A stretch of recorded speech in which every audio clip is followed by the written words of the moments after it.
My name is Richard Elmstat, and I used to call this city home. If you live here long enough, the stench of this city seeps into your skin, and you have to get out. I lived here long enough, and then some. Long enough to get to know the people at the top, the politicians who line their pockets while the city decays, the vultures who take what they want while the rest of us go hungry. I'm a painter. I don't make much off my work, but I get by. I come from a long line of politicians, but I never wanted any part of that life. I traded the mansion on the hills for the life of a starving artist the first chance I got. I never regretted it. All the city reporters used to know my name. Some of them knew me for my work. Most knew me for my father. Carl Elmstat, my father, was the leader of the beloved Cosmopolitan Party, and this past year he ran for mayor. He was running against Edward Raban, an old rival of his, and pledged to change the way City Hall did business. He was a natural leader and an honest man. He saw the city not for what it was, but for what it could be. Politics was more than a job for my father. It was his calling. He never took a vacation and always showed up at town halls, for better or worse. The people adored him. Even when he failed, they knew he was fighting for them.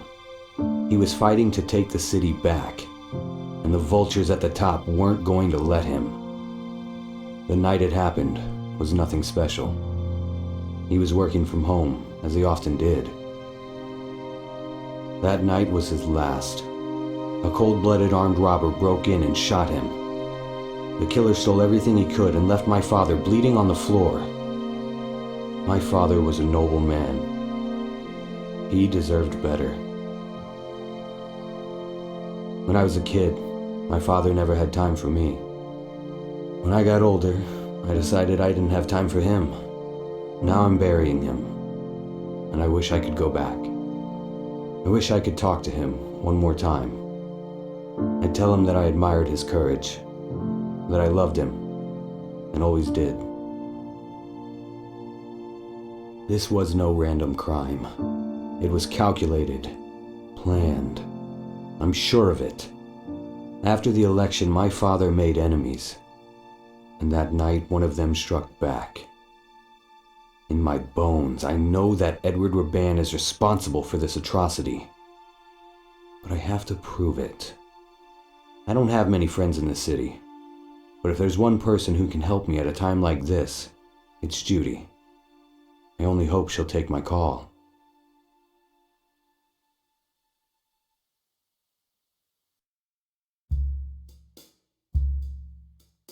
Hello, Patricia. I really missed you. Hi, Dad. How was your trip?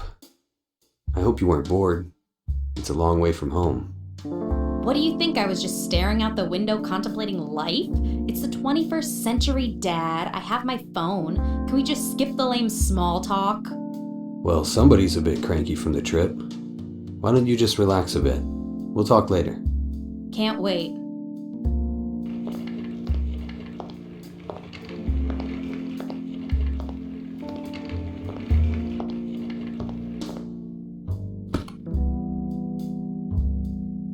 I have to find out what happened to my father.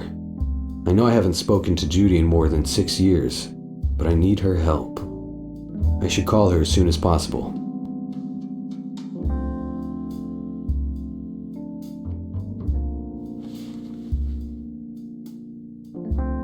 Why should I call her when she's here?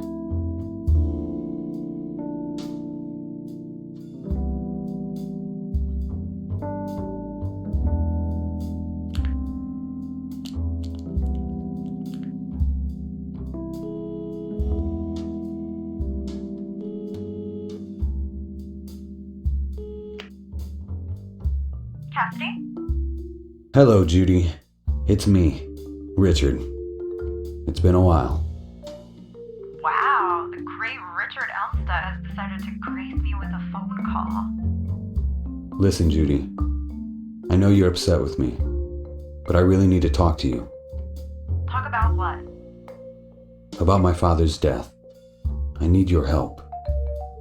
Sorry to be blunt, Richard, but I haven't heard from you in 6 years. Now you want me to comfort you and tell you everything's gonna be alright?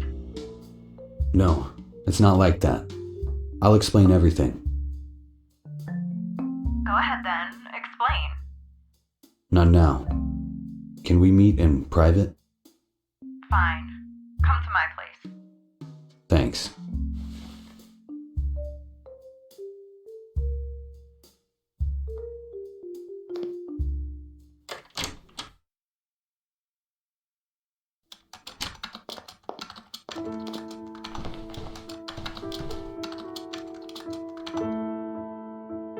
Hey, Judy. If it isn't the famous painter, Richard Elmstat. Please, Judy. Not now. I need your help. Must be pretty damn important for you to come crawling back to me. Come on, Jude. Stop it. I know it's been a long time, but I can't change that now. And, well, it's good to see you. I missed you. Yeah, right. If you missed me, you would have called. Judy, please. I really am sorry. Look, if it makes you feel better, you weren't the only one. I haven't spoken to anyone. Why? Why would you do that? What did we do to you? I can't explain what happened. I needed to leave. Whatever. So, what do you want?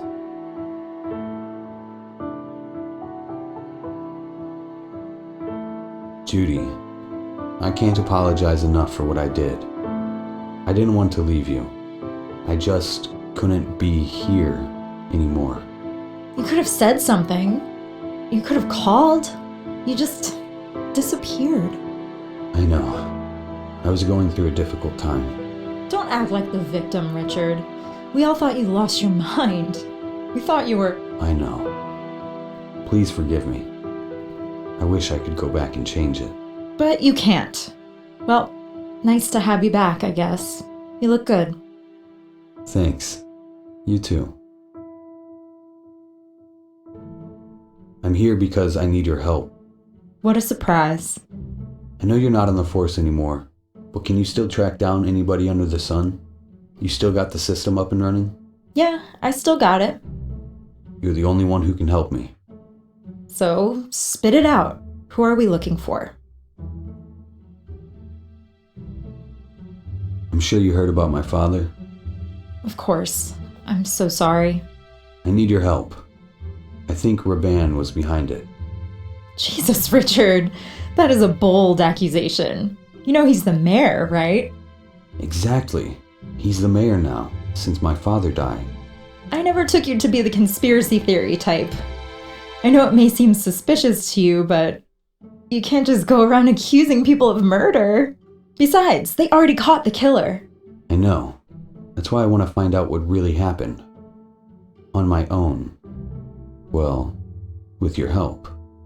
Sorry, Richard. It just sounds a little far-fetched. I need some kind of proof that Raban wanted to get your father out of the way.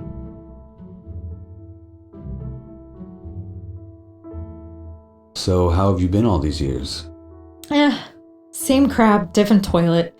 But hey, I'm alive. I'm retired from the force, but man, do I miss it. I'm so bored, it hurts. Maybe I can help with that. Here we go. Guy drops off the face of the earth and shows up at my doorstep saying he can save me. No, thank you. Come on, don't be like that. I said I was sorry. I bet you're sorry. You know, you lost a good thing. I know Patricia was never crazy about me, but you were. What's done is done. Psh, yeah, whatever. See you for now. Bye. Honestly, I don't need any of those books.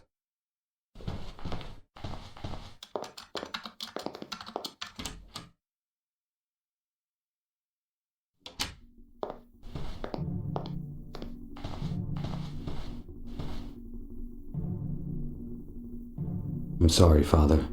I wish I'd been a better son to you when you were alive. I promise. I will find out who did this to you.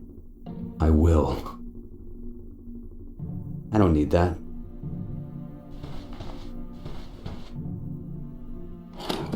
It's empty.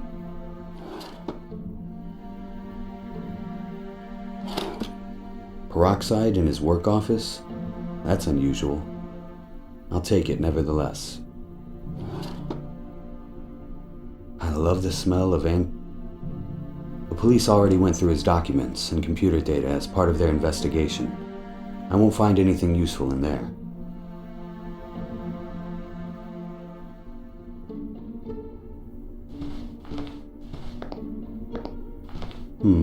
Let me see. An old phone book. I'll take it. Never know who I may need to call. The old phone book is enough.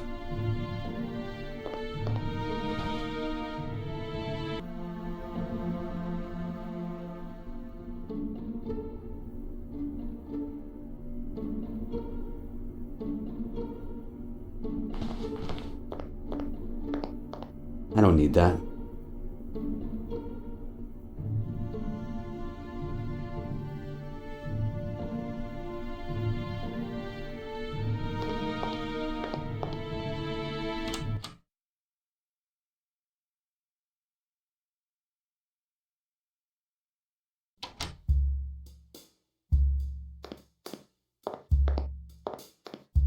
This place is a mess. I better clean it up. I'll start with these scissors.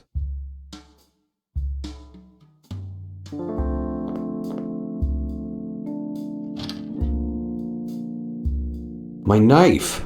I've been looking for this for weeks. I wonder why it's in here.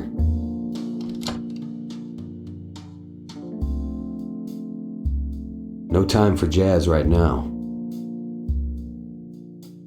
No time for jazz right now.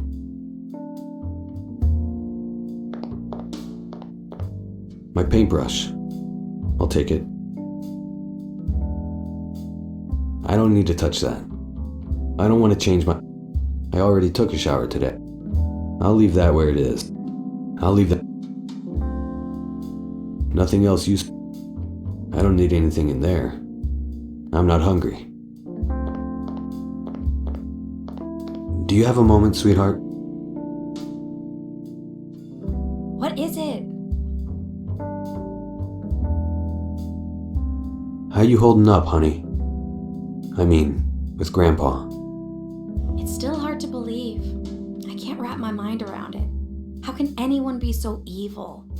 I ask myself that question every day. I miss him so much. Me too. How's your mother? Oh, now you care? After 10 years? Patty, stop. I just want to know how she is. She's fine. She's got a new boyfriend. He's okay, but he's bald. So? Why would anyone date a bald guy when they can date a guy with hair? Don't be so shallow. Just being realistic, Dad. You should try it. I am. I just don't judge people based on their looks. Maybe one day you'll go bald. Then what would you say? Yeah, right. How is school? Can we please skip the how is school and gee, what nice weather we're having conversations? Just asking. School is fine. How is my... How should I know? Ask one of your girlfriends. Come on, Patty. Really? What do you want me to say? We haven't seen each other in months. I really missed you. Oh boy, here we go again. Yes, Dad, I love you too. Do we have to do this every 5 minutes? When did you become so sarcastic? I don't know, this morning? Never mind. That's it for now. Okay.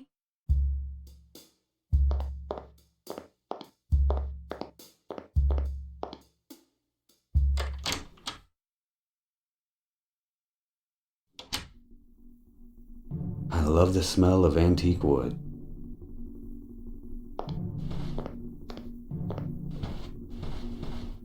What a beautiful view of the garden. Autumn is finally here. The leaves are starting to change.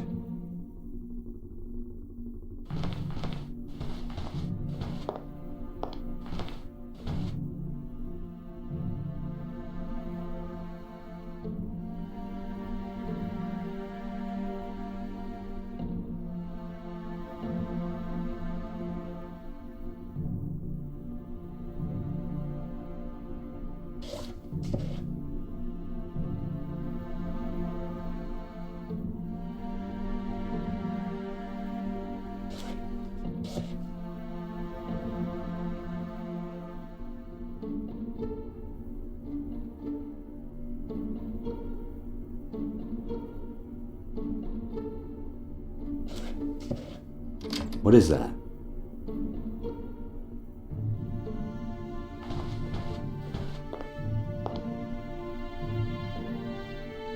It's a sealed document. Why did Father hide it like this? My clothes aren't expensive, but they are very comfortable.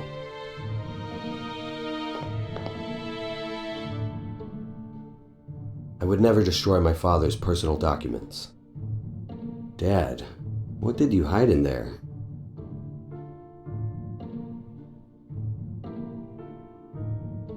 No need to do that. I can open this envelope easily with my hands. Dad, what did you hide in there?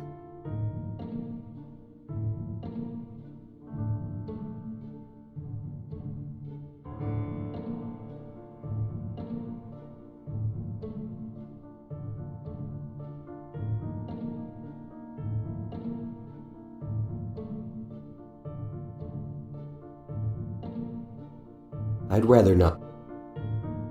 I don't.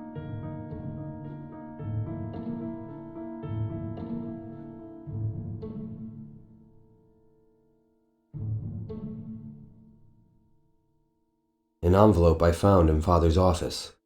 I should open it carefully. I don't have time to read all these pages carefully now.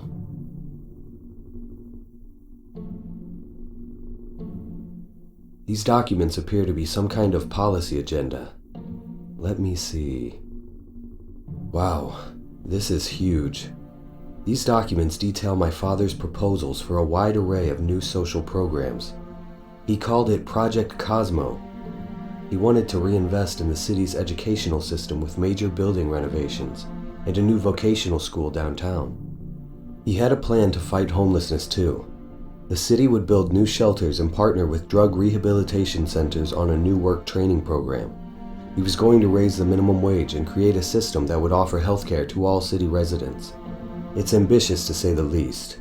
But how would he pay for it? Apparently Project Cosmo also included an anti-corruption initiative.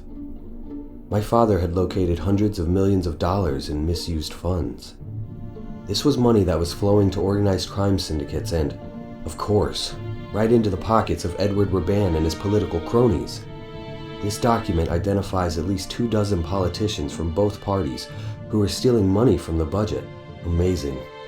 Raban must have found out about this and knew it would be the end of him. Could this be why he had my father killed? I wonder who else knows about this. I may be the only one. I should be careful with these documents.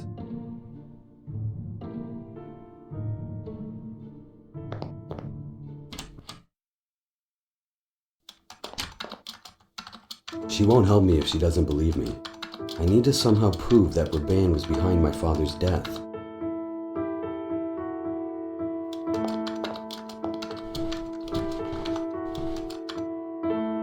I found a series of documents my father was hiding. They outlined an ambitious plan for the city's future. And trust me, this would have been the end of Raban's political career. What was in the documents? A series of social programs that would improve the city's schools, fight homelessness, raise the minimum wage, even offer health insurance to city residents. And all of it was going to be paid for by taking down the corrupt politicians who had been stealing from the city for decades. He named names, Judy. Most of them were Edward Raban's guys, too. He planned to go after Raban and his connections to organized crime. He was going to reform the whole city. Imagine the difference a man like that could have made.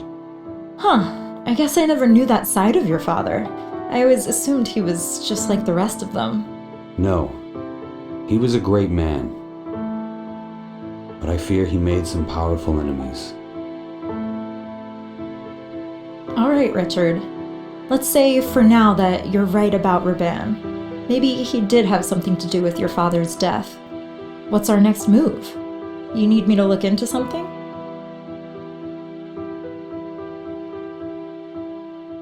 The public won't believe me unless I can prove what my father wrote in these documents. Think you can help? Can you dig into Edward Raban's past a bit? Maybe we can find something that links him to the corruption my father talked about. Let me check. It's not gonna be easy. Yep, like I thought. I can get you archived newspapers, police records going back a decade, maybe a few internal memos, but the good stuff is classified. Only one with access to the real Raban is Raban himself. So I'll break into his office.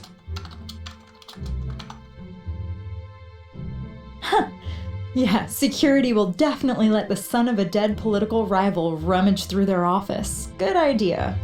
Well, it's the weekend, so the place should be empty. I know these rich government types.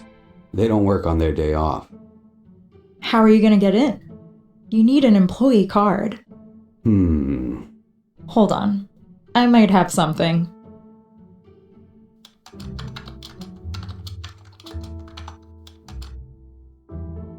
We used to call this the skeleton key. It's an access card like any of the government-issued ones for employees, but it's got a chip so you can adapt to any sensor in the system. Opens every door in the city. You're kidding. We used it for investigations that required a little discretion. We got into buildings like Raban's all the time. Pretty cool, huh? Shouldn't you give it back to the police? Please. The pension isn't what it used to be. I took a few things for myself on the way out.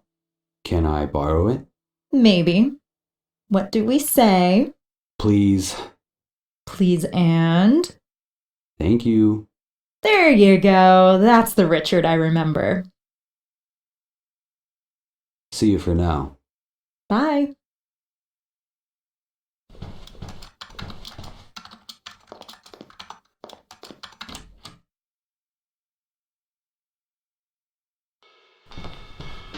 I better get to Raban's office as quickly and quietly as possible.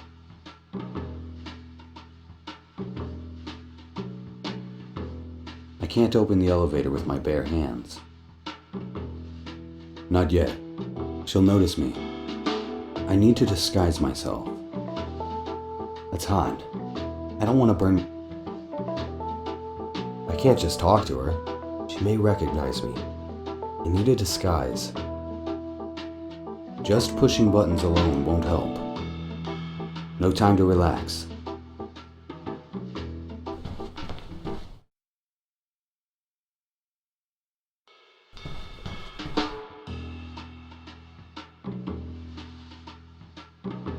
I cut the brush hairs from my brush. The hairs are very bristly.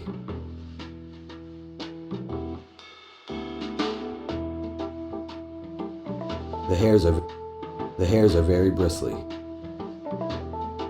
Pouring hydrogen peroxide on that won't help. The hairs are small enough. I don't need to cut them any further.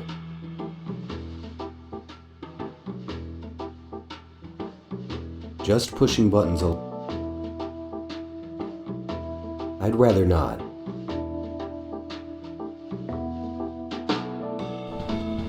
Just pushing buttons alone won't help.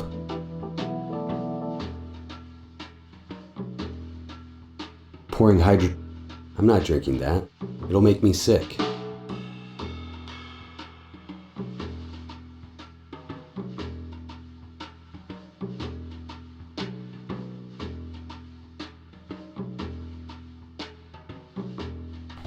All right. I could use some coffee.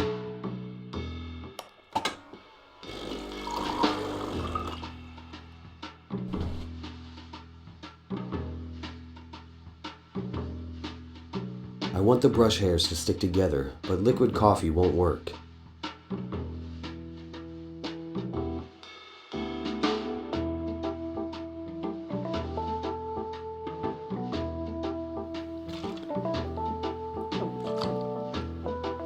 Man, that coffee is strong.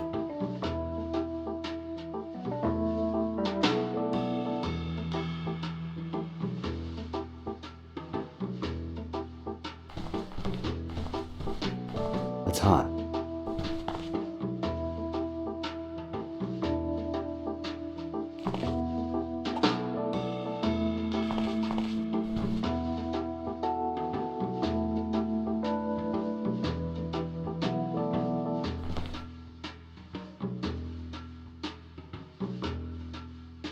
My clothes. That's hot.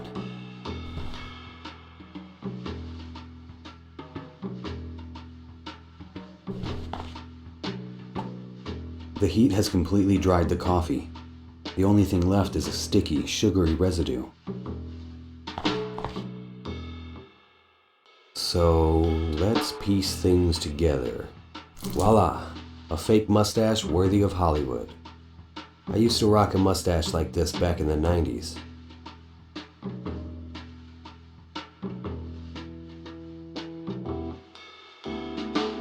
Okay, so I'm really going to do this. I'm glad there aren't any mirrors around here.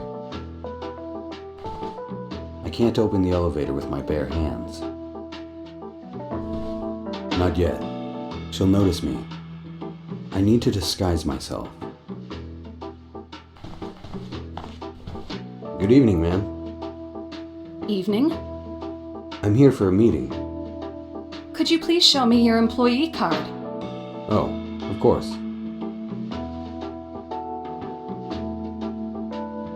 You need my card? You're all good.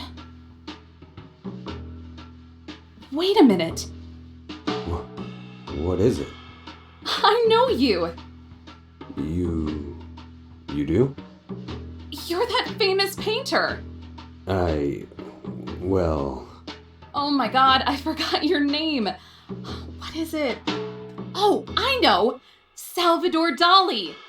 I've been to your gallery. It was years ago, though. Such beautiful paintings you have there. Yes. Thank you. I'm sorry to waste your time, Mr. Dali. You must have something very important to do upstairs. Yes. A very important meeting. Have a nice day. Goodbye, Mr. Dali.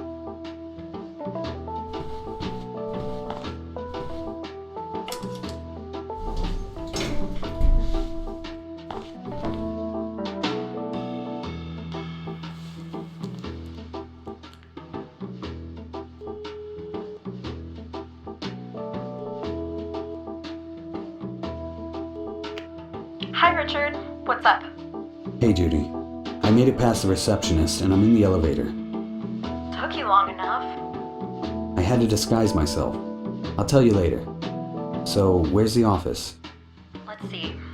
Should be on the top floor. Thanks. I'll be in touch. Good luck.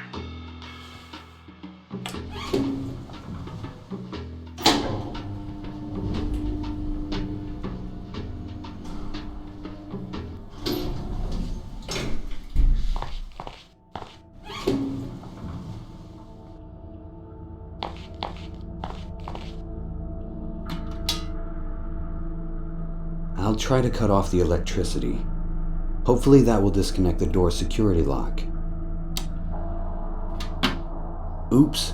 Looks like I turned off the electricity for the whole floor. I better act fast before someone comes. It worked. The door's open. Nothing useful here. I'll just leave it there. Nothing useful. Nope, I need the password. There's no way I'll be able to crack it. I would take it with me to have Judy check it out, but it's fastened to the table.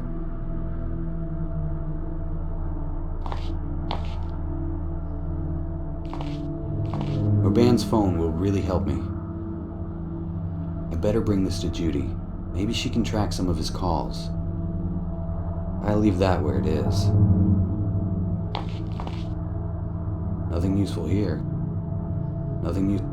I should be careful with that.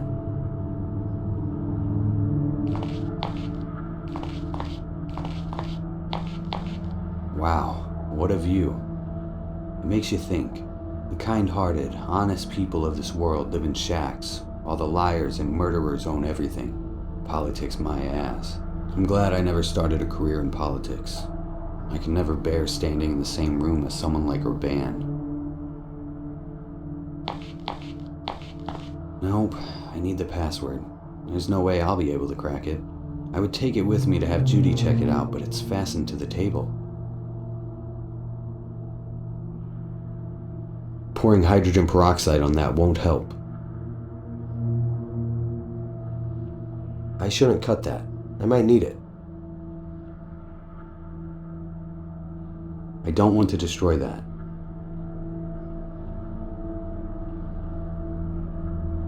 I don't want to destroy that.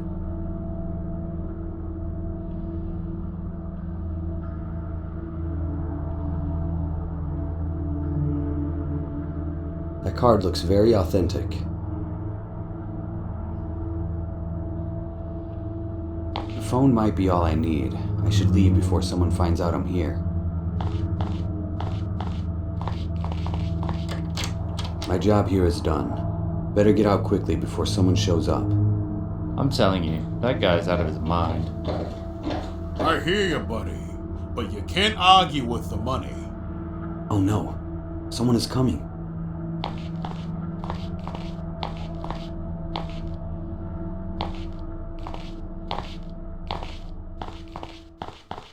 I don't understand why anyone would want to work here voluntarily. Beats me. If I didn't have a mountain of debt, I'd quit this madhouse tonight. And I'd be right behind you. How's the consulting business been lately? I don't want to talk about it. This year's been a disaster. I haven't had a chance to refocus since that nightmare you and I went through. I still can't believe it really happened. I think about it every day. It was horrible. But on the other hand, if old Elmstat is finally dead, maybe it was worth it. As long as we don't have to deal with them again. I hope I never see those. Shh! Keep it down! They might be listening. Yeah. Just turn the lights back on and let's go get a drink.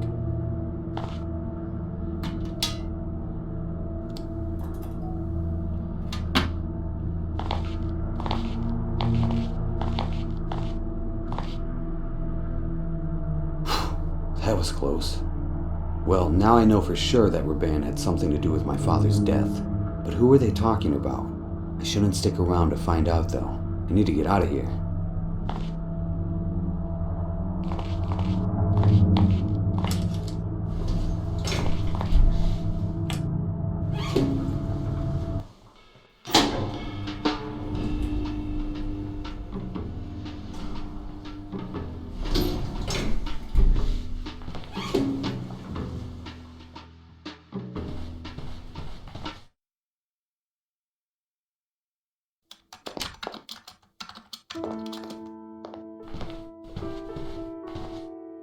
Hi. You're back. What can I do for you? I heard a strange conversation between two men outside Raban's office. They said they were glad my father is dead because they were afraid of them. Any thoughts on who they are? Could be anybody. Unless... No, that would be insane. What? Tell me.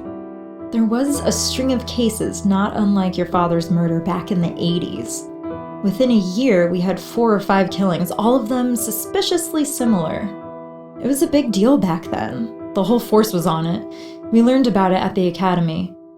Everybody had a different theory, but there was one I found particularly convincing. Which is?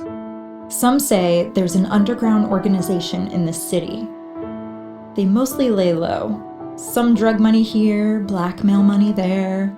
But when push comes to shove, they take care of those who oppose them. You're talking about an organized crime syndicate? Some kind of secret mafia? Very secret. The papers ran stuff on it at the time. You can find it easily enough in the library. Thanks, Judy. I'll look into it. Anytime. All I could find was his phone. That might be enough. Let's check it out. Okay, show me something good, baby. Show me something good. Looks like he only used this phone to call his family. Maybe a few people from the office, nothing out of the ordinary. So it's useless? Maybe he has a second phone. Doubtful. He's got anti-scan on this one, and that's illegal. He wouldn't risk putting that on a second device. Anti-scan? Aren't you scanning it now? Because I have the physical phone. You can't scan him wirelessly. I see. Sorry, buddy. I can take a closer look, but I doubt there's anything deeper than what's for dinner calls. Okay, well, give it back to me then. Where do you think I should look next? Honestly, I don't know. There's nothing here you can call evidence, and the few clues you have lead to a dead end. But if you really think your father's death might be connected to those old murders, go to the library, read more there. Good idea. I should go. See you around. I never had much of a green.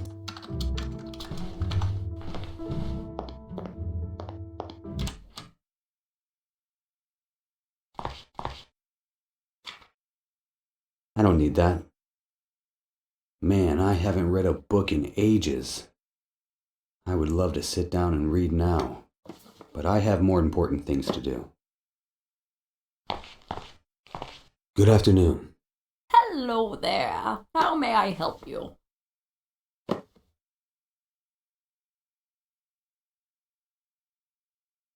What can you tell me about this library? This building has a long history. One of the men who helped build this city founded it more than 200 years ago. That's impressive. The library does need renovations, though. When Elmstat was running for mayor, he promised a new wing would be constructed. I'm so sad he passed away. So am I. I'd like to use a computer. Of course, sir. May I please see your library card? I actually don't have one, but I need to use a computer. It's urgent. I am sorry, but the computers are for members of this library only. I'll be quick, I promise. I can pay you. I'm sorry, that's impossible. Rules are rules, no exceptions. Okay, I'd like to sign up for a library card then. I apologize, but you'll have to wait until tomorrow. Why is that? Because the only librarian who can register new members is Hillary, and today is her day off. You're kidding. Is there any way I can access a computer without a card? Sorry, dear, no.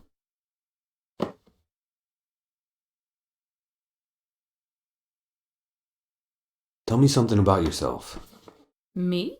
I'm a book lover through and through. I've worked here for more years than I care to tell you. I love it here. I wouldn't change my job for anything in the world.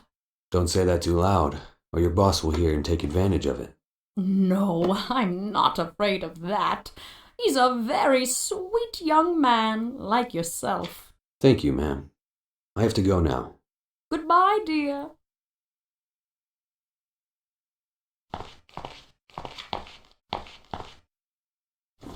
What are you doing, mister? I would like to use the computer. Not without a membership card.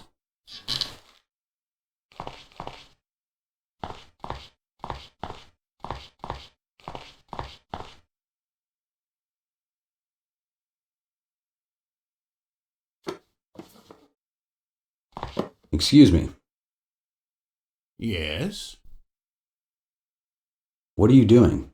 Can't you see I'm rather busy? I apologize, sir. Can I help you somehow?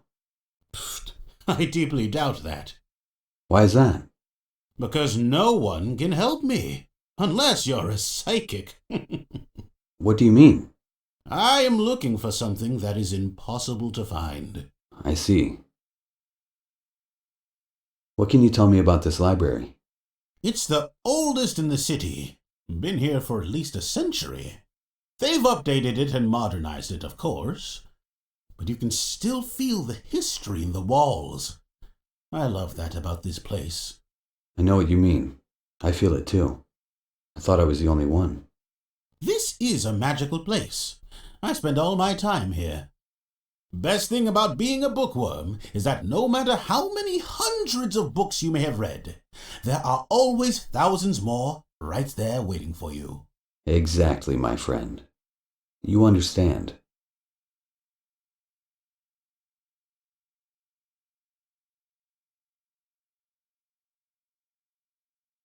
See you for now. Bye.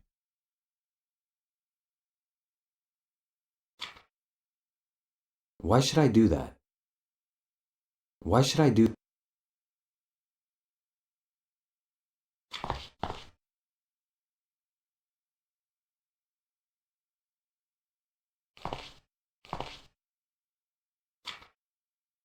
Why should I do that? Why sh... Excuse me. Yes? Let me help you, please. But you have to tell me what it is you're looking for. I am looking for a woman I met more than 10 years ago. And these are... Phone books, yes. All I know is that her name is Mary. That's all you know? There's no way you'll be able to find her like this. There are dozens of phone books here, and each must have hundreds of Marys in them. And I call each and every one of them. Well, you were probably right. I don't see how I can help. If only I had an older version of these phone books. They used to organize them by district, and that would be much easier. I know she lived in the Fleetwood district. I'll see what I can do. See you for now. Bye.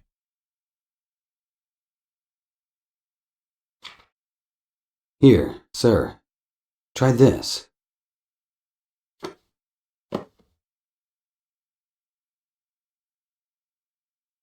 My goodness! This is the version I was looking for. Where did you get it? In an old place. So, let me see. No. Look at this! There is only one Mary in the Fleetwood district. This must be her. Thank you very much, young man. Is there any way I can do something for you? Actually, you could help me with something. I need to access the computer, but I'm not a member of the library. No problem, my friend. Here, you can borrow my card. Thank you kindly, sir. I can finally call her now.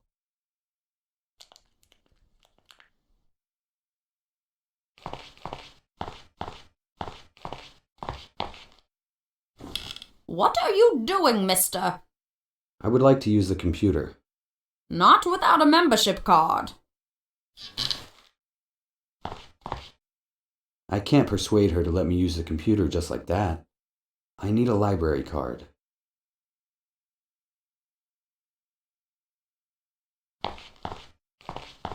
So I have a card.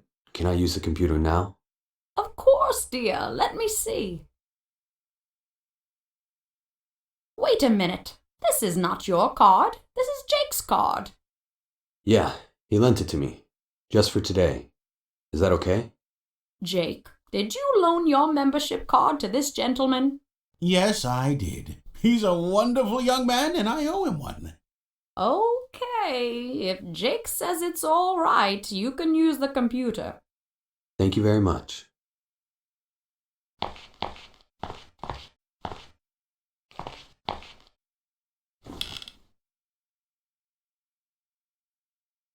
Here's something. February 1983. Will the killing ever stop? Last night, another politician was found dead. Stephen Broadman, a top advisor to the mayor, was murdered in his summer home just a few miles outside the city. This marks the 6th murder in 2 years of individuals connected to the mayor or the city council. Detective Howard J. Proctor, the head of the investigation, said in a statement, "We are working with our best men, and I can assure you we are very close to ending this madness." Detective Proctor declined to comment on whether the killings might be politically motivated, or if the police have discovered any other connections between the murders. Interesting. I better find out more about this Detective Proctor. He may have some useful information. First, I need to find out where he lives. There's only one person who can help me with that.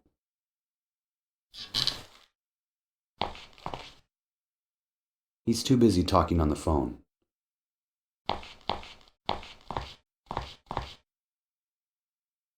There's no time for small talk. I should give Jake his card back before I go. Here's your card, sir. Thank you very much for the favor. Thank you, my boy.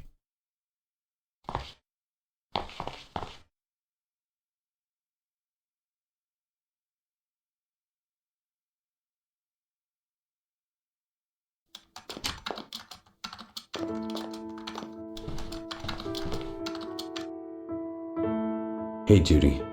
Can you run a name for me? Who is it? A detective who worked on the old murder cases from the 80s. His name is Proctor. Heard of him? Proctor. Sounds familiar. I want to pay him a visit if he's still in the city. Can you get me his address? Just a second. Alrighty, Howard James Proctor, former detective, studied criminal justice, okay. Married, wife deceased, blah blah blah. Yep, here it is. Got a pen handy? It's 76 Maple Street, apartment A. Thank you, Judy. I owe you one. You owe me a few now. Good luck.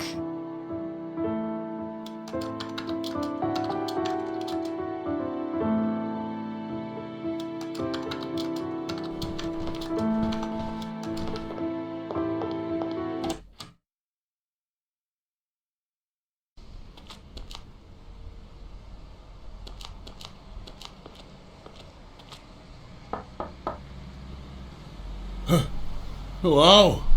Who's there? Are you all right? Help me, please. How can I help? I'm having a seizure. I need my pills. I'll call an ambulance. No! Do not call anyone. I'd rather die than go to the hospital. What do you need me to do? Go to the pharmacy. It's just down the street. Get me heparin. Please hurry. Okay, I'll be back as soon as possible.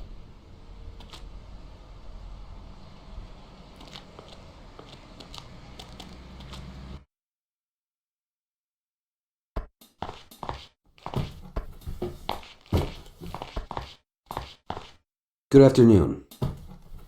Hello. What can I do for you? I need medicine. Heparin. Right away. Do you have a prescription?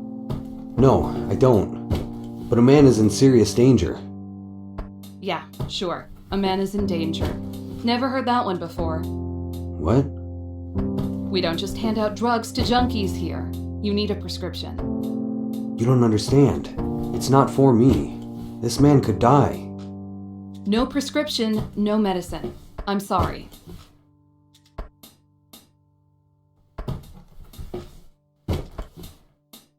I should go now. Goodbye.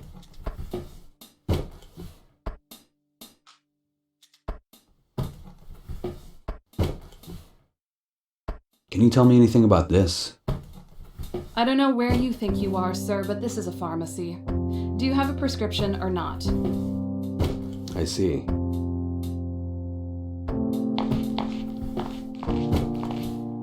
Hi there. What do you want? Just saying hello. You don't have anything better to do?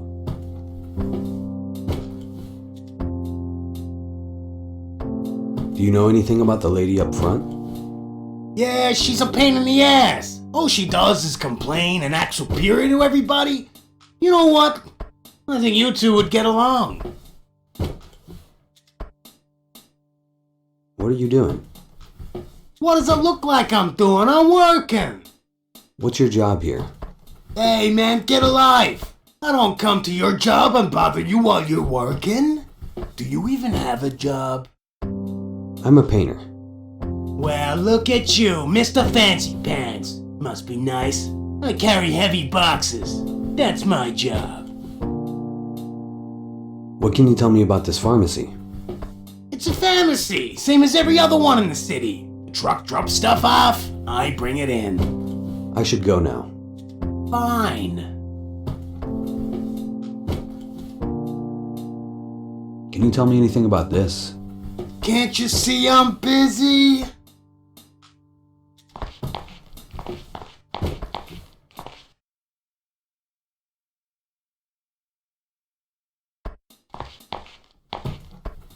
Thankfully, I don't... Good afternoon. Hello. What can I do for you?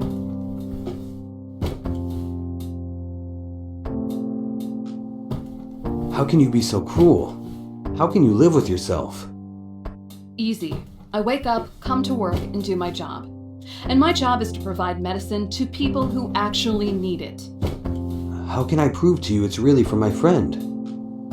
By providing a prescription.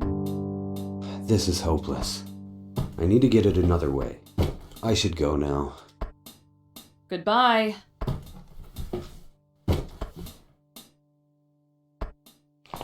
I have no business. Hey, what the hell are you doing? Are you a pervert or something? No, sorry. You had something on you. Yeah, right. Don't touch me.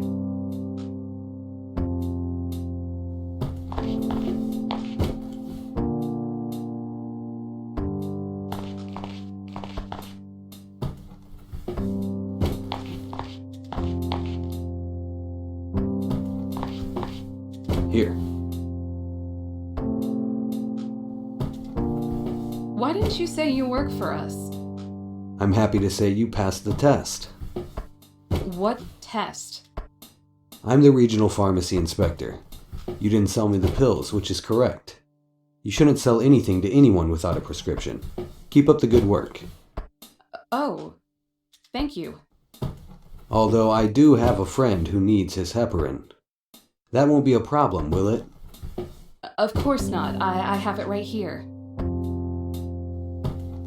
Thank you. I'm giving you a perfect score on this review. I should go now. Goodbye.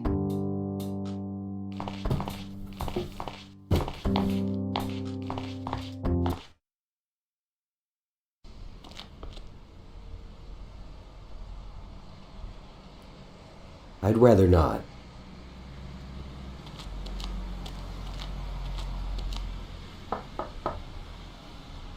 I came back with your pills. Please, come in. Please, give me my pills. Here you are, sir.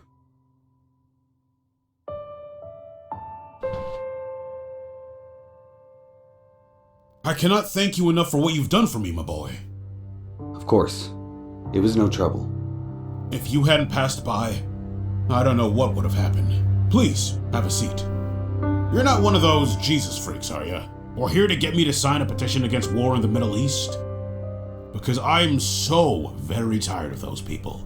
No, nothing like that. So, what brings you to an old, lonely man's home? You're not a thief, I know that much. Or you would have ransacked the place and left me for dead. No, I just came to ask you a few questions. Very well. Let's have a seat then. Thank you.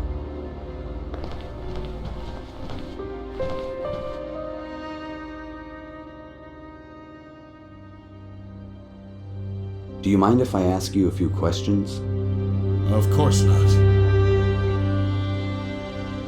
I'm sure you heard about the death of Richard Elmstat. Of course, it was all over the news.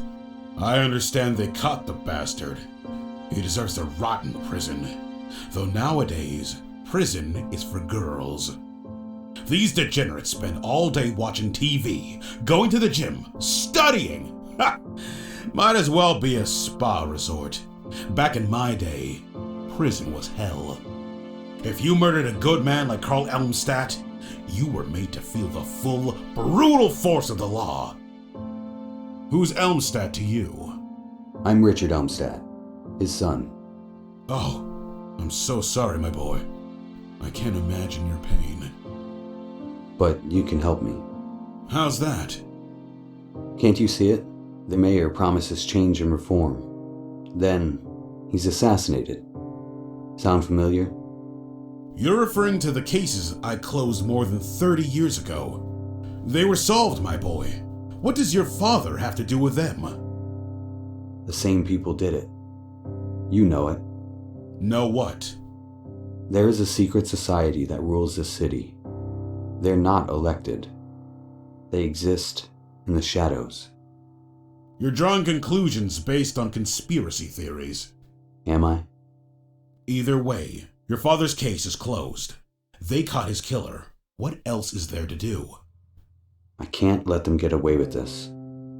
And you plan to reopen the investigation all by yourself? That's madness. Help me or don't. You can't change my mind. I was a young man with crazy ideas once, too.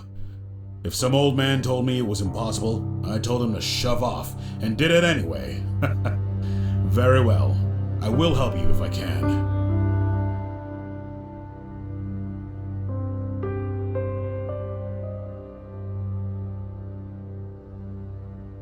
What about those murders you investigated back in the 80s? They were similar to my father's case, weren't they? Somewhat. Tell me what you know. Please. You caught 4 of these murderers. They must have told you something.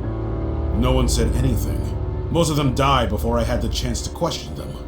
I believe there is only one still alive, but... What? It's pointless to speak to him. Why? Who is he? His name is Michael Coltrane, but everyone just calls him Crazy Mike. Spends all day rambling about aliens or monsters or some nonsense like that. After we arrested him, we had him institutionalized. You were a detective once, weren't you?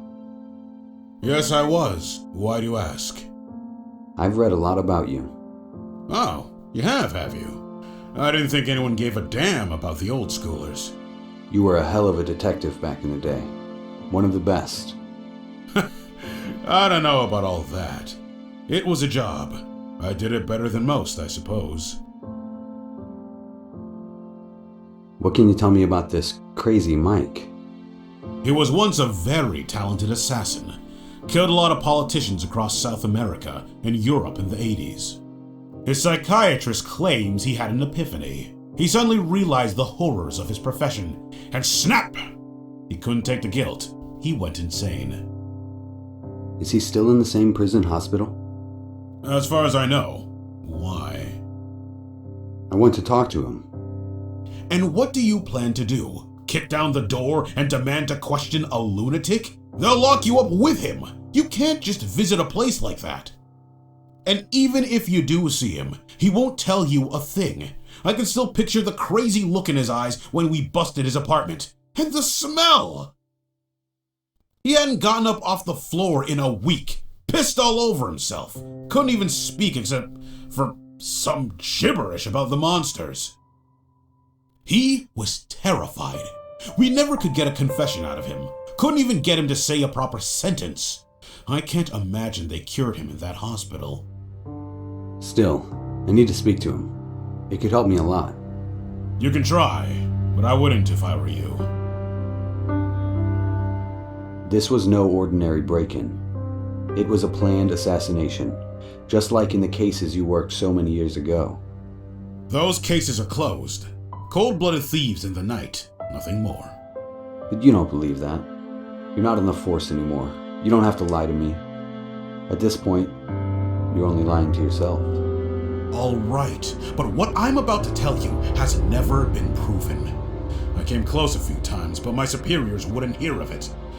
They even tried to suspend me for talking about it. I'm listening. There is a group of people. They rule this city from the shadows. They control everything. If you step out of line, they will kill you. I knew it. As I said, I could never prove any of it. No one was allowed to investigate any case relating to the matter. I had to turn a blind eye. I had to carry on as though I knew nothing.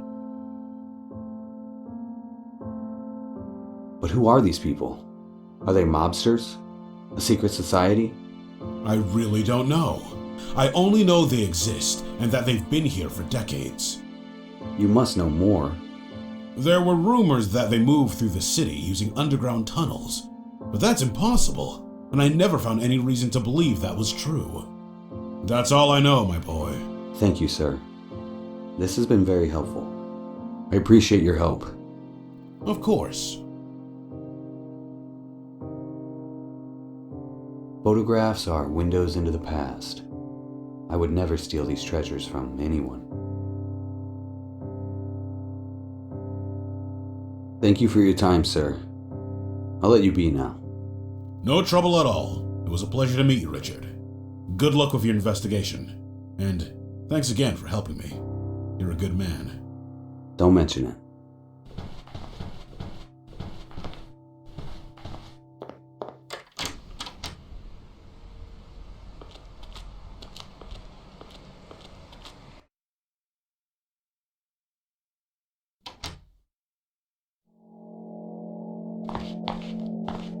Hello, officer. Good afternoon, sir. Can I help you? I'm here to visit Michael Coltrane. And you are? A friend of his. Mr. Coltrane is not allowed visitors. There's been a court order. I really need to see him. It's urgent. No exceptions, sir. The only people allowed to see him are his doctors and those with explicit permission from the court. I cannot let you in. I see. I better not touch that.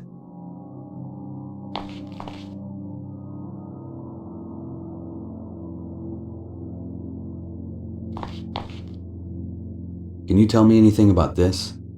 No, can't say that I do.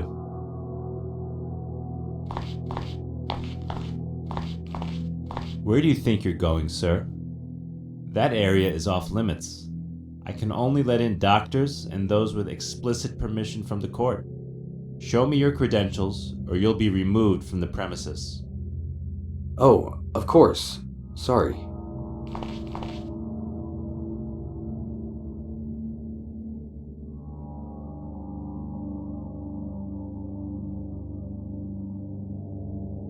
It's no use. He won't let me in just like that. I better not touch that. I better... My clothes aren't expensive, but they are very...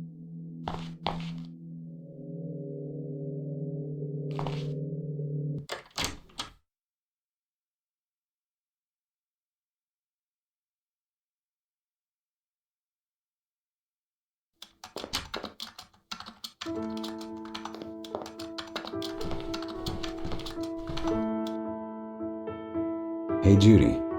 Hello, Richie. I need you to help me forge something. Again? You're really enjoying this newfound life of crime, aren't you? I prefer to think of myself as a detective. And where do the clues lead today, Sherlock? Prison hospital. I want to talk to Michael Coltrane. Michael Coltrane. Michael Coltrane. Crazy Mike? That's the one. You know him? Of course, he was a modern-day Jack the Ripper. At least that's what the papers called him in the 80s. You want to talk to this guy? You're insane. Thanks for the encouragement. Just saying, he went on a killing spree through the city. What does he have to do with your case? Detective Proctor told me he was the killer in the last of the political assassinations. He might be able to tell me something. Problem is, he went insane just before they caught him. Huh. Wow. Look at you, knowing all the top secret information before me. I'm a little jealous. I'm starting to get the hang of this. You think you can forge some paperwork to get me in? Sure, give me a second.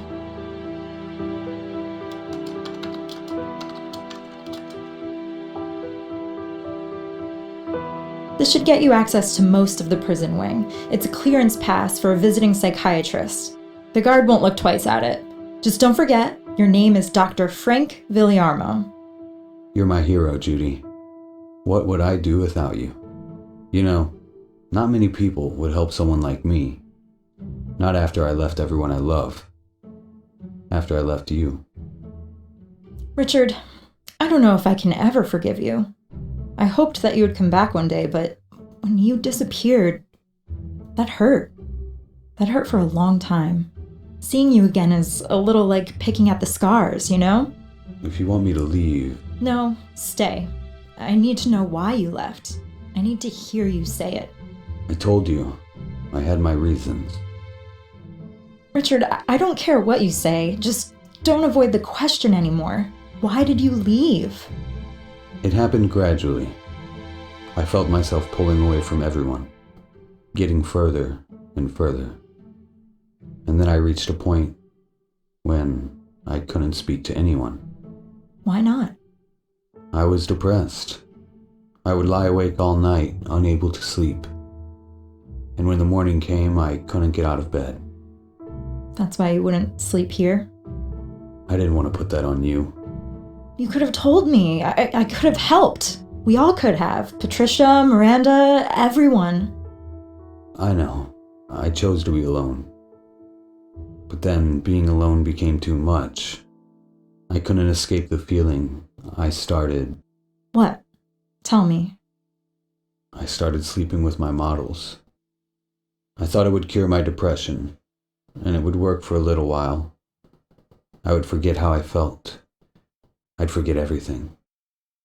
I would convince myself I was happy again. But before the night was over, everything would come crashing down on me again. Richard, Don't think you weren't good enough. I cared about you, I did. But once I started with that, I couldn't look you in the eye. I was so ashamed. Then I ran away, so that I wouldn't have to see you. You, or anyone else. I don't want forgiveness. I don't deserve that. And after I finish investigating my father's murder, I'll leave. I won't bother you again. I had no idea. I'm glad you told me. Thank you. Thank you for being honest. It's the least I can do. I'll talk to you soon. I should go. Sure.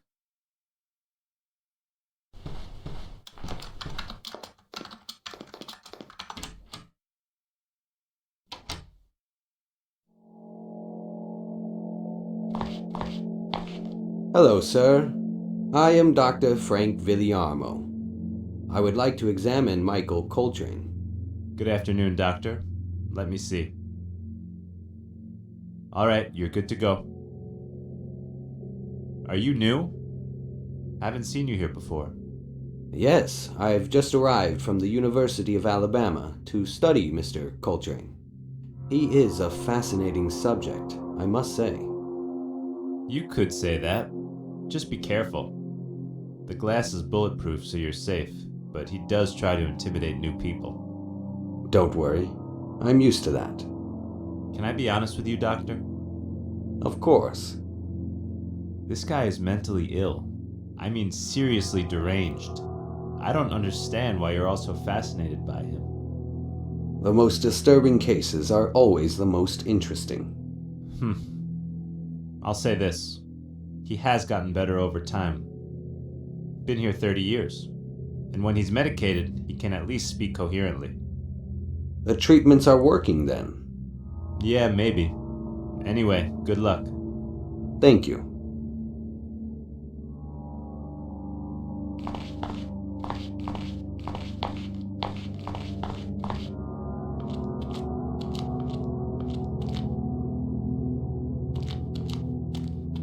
Hello?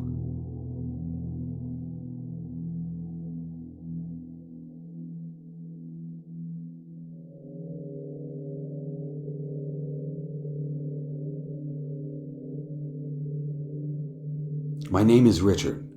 I know you don't believe me, but I need your help. No, not another shrink. I had enough of you people. I'm not crazy. I know what I saw.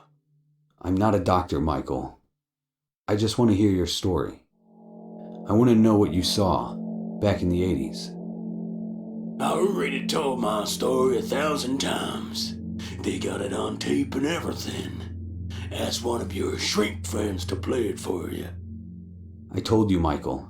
I'm not a doctor. Yeah, right. Ain't nobody come through here but doctors and guards. Beat it, Doc. You're right. I'm not supposed to be here.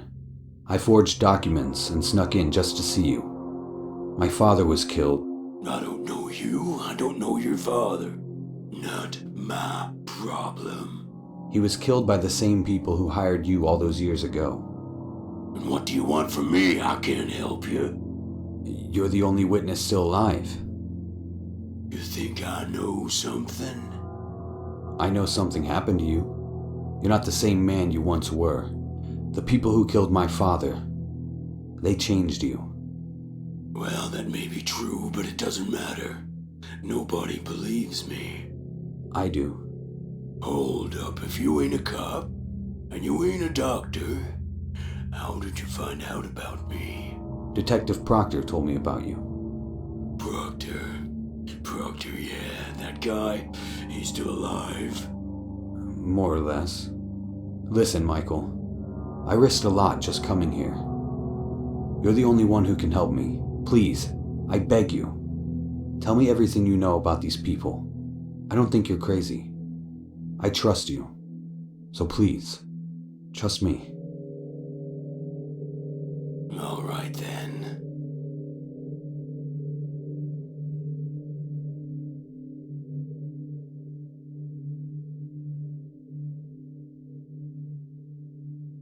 Tell me exactly what happened. I remember like it was yesterday. By that time, I already had 3 kills in the books, and a nice pile of money in the bank.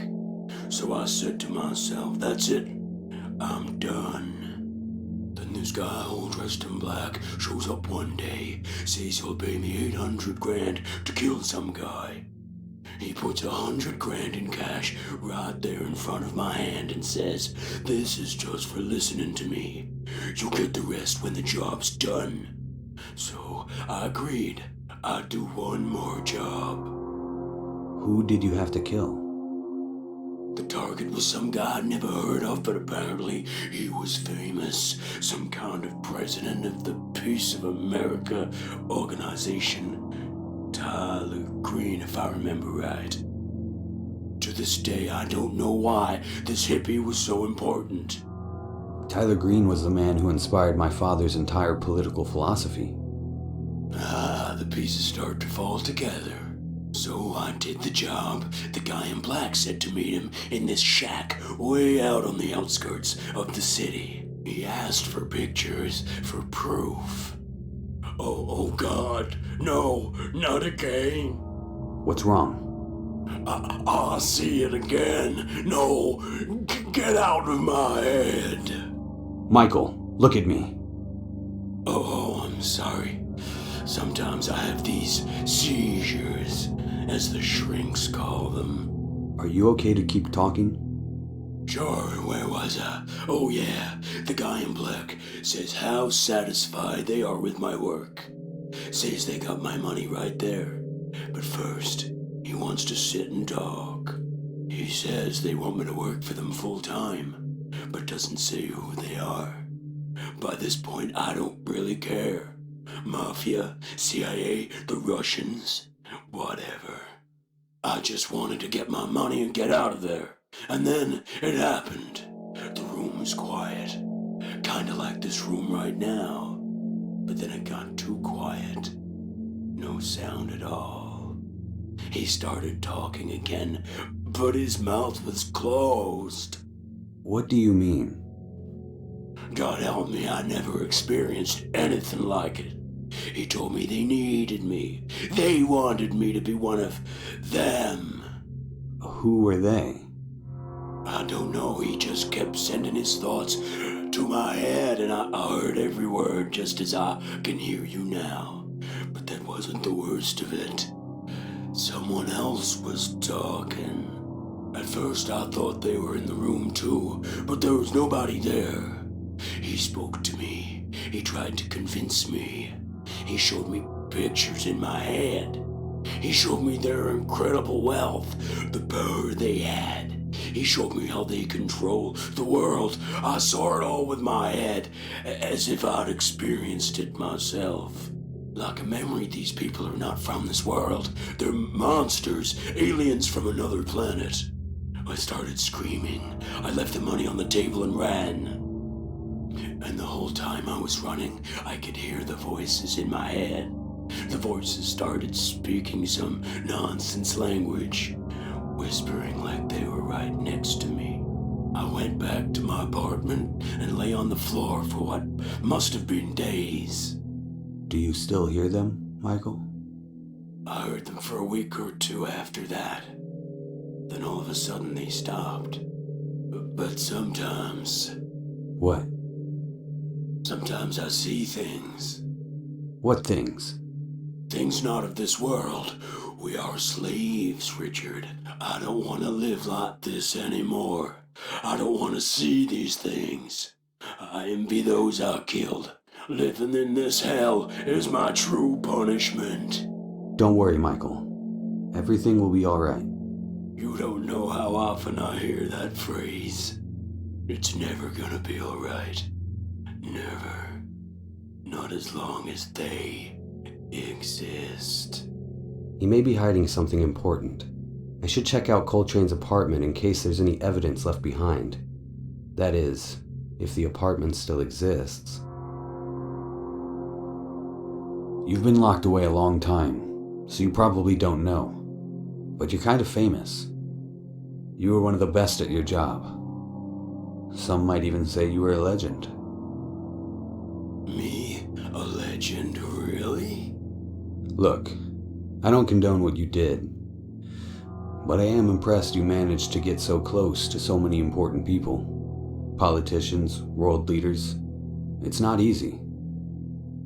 I was good, wasn't I? But I hated every second of it. So why did you do it? The money, why else? 800,000 to kill one guy? People on the street kill for a few dollars.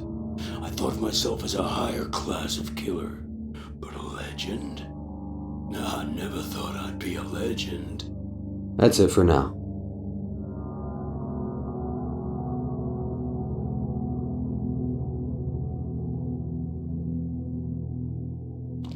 The officer said Coltrane is behind bulletproof glass.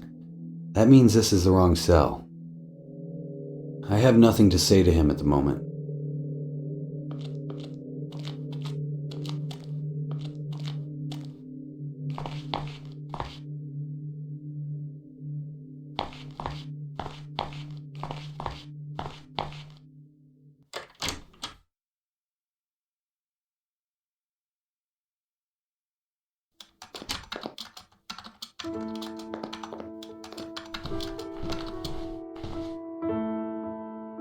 Hey, just me. Make it fast, Richie. I'm a little busy at the moment. How did it go? Were you able to talk to him? A little. Was he totally out of his mind? He was calm for the most part. Must be heavily medicated. But he told me some interesting stuff. He claims he was working for this secret society. I want to look through his old apartment. There might be some clues left behind. I'm sure the police cleaned the place out. Who knows if it's even there anymore? I still want to check it out. Can you find the address? Can Pavarotti sing? Count to 10 and I'll have it. Okay, let's see. Got it. Michael Coltrane, last known address 952 Lincoln Avenue. Now let's see if it's still standing. You're in luck. Nobody's touched the place since 1978. And no new tenants since Crazy Mike. I guess nobody wants to sleep in Jack the Ripper's old bedroom. All the same, be careful. That's a rough neighborhood. The place is probably crawling with junkies. Thanks, I will. And hey. Yeah? I've been thinking about everything you told me before. I want you to know I'm not mad at you. It took a lot of guts to tell me all that, and it wasn't easy to hear. But I forgive you. Thanks. That means a lot to me. I don't want you to disappear again after this. I don't have a lot of friends, and I could use one to talk to now and again. I'd like that. Anyway, here I go getting sentimental when you have a case to solve. Have fun at your crack house. Yeah, I'll try. Talk to you soon. I'll be here.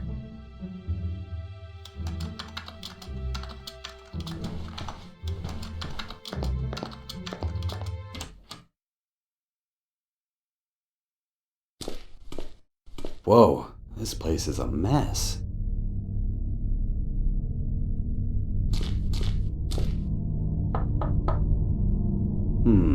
It seems hollow.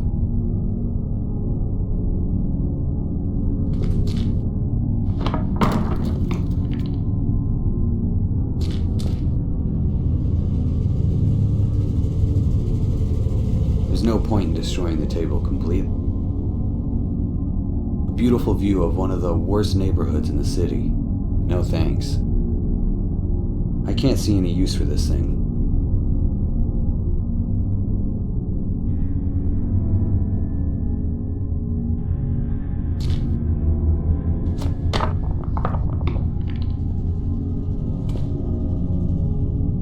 There's something in here. Look at that. A map. My clothes aren't expensive. There is nothing else in the wall. I don't need to carry that around anymore.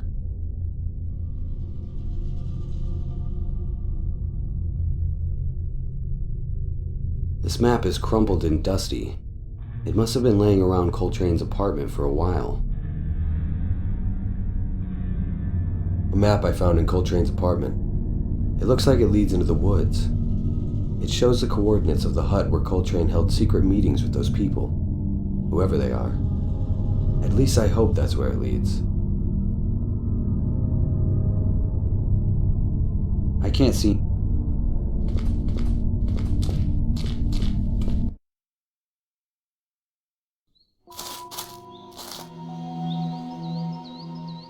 I'm not gonna lie, this place gives me the creeps. I bet no one has stepped foot in this part of the forest in years.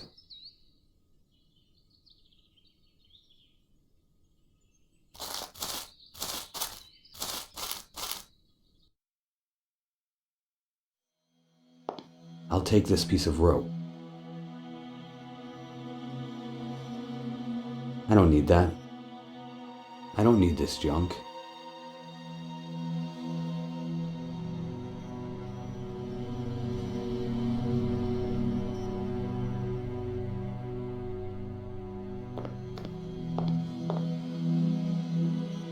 I might find a use for this wax block and that wooden stick. A solid wooden board.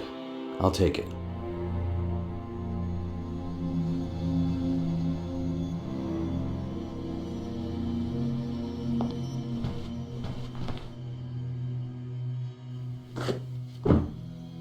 A trap door.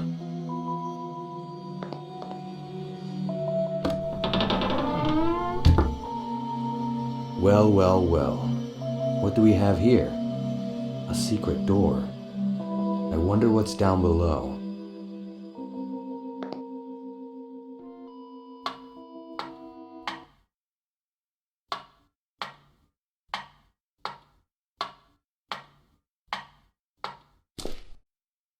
There is something deeply unsettling about this place.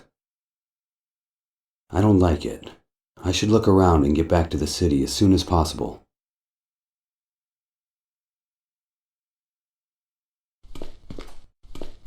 I can't see anything.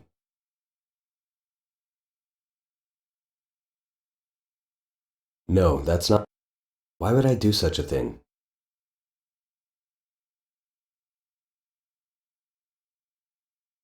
I don't think that's gonna work. Why would I do such a thing? This is a good idea, but the wax is too hard right now. Why would I do such a thing?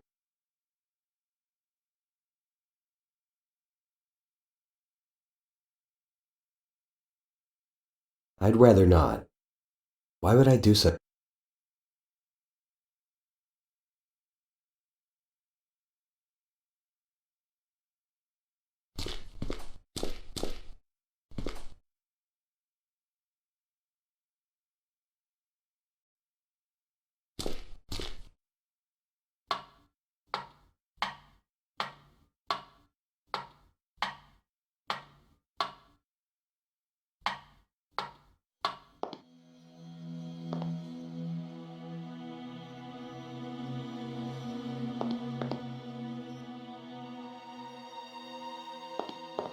Richard, this is a bad idea. Please try not to burn down the whole forest.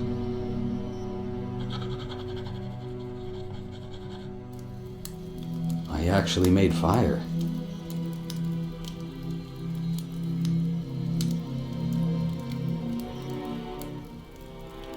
This wax block is as hard as a brick.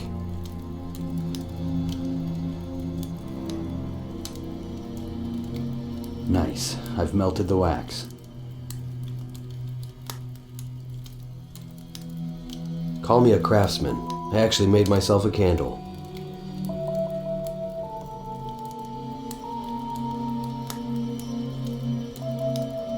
The candle smells like roses.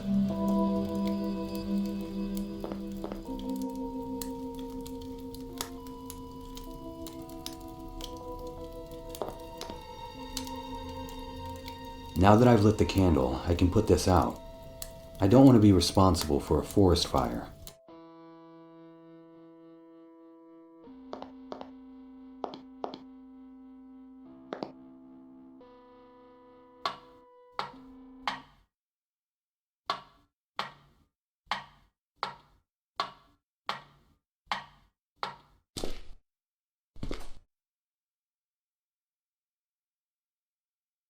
I don't want to blow the candle out just yet.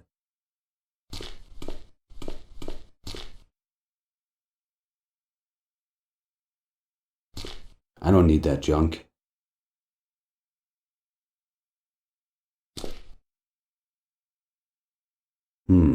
What's this?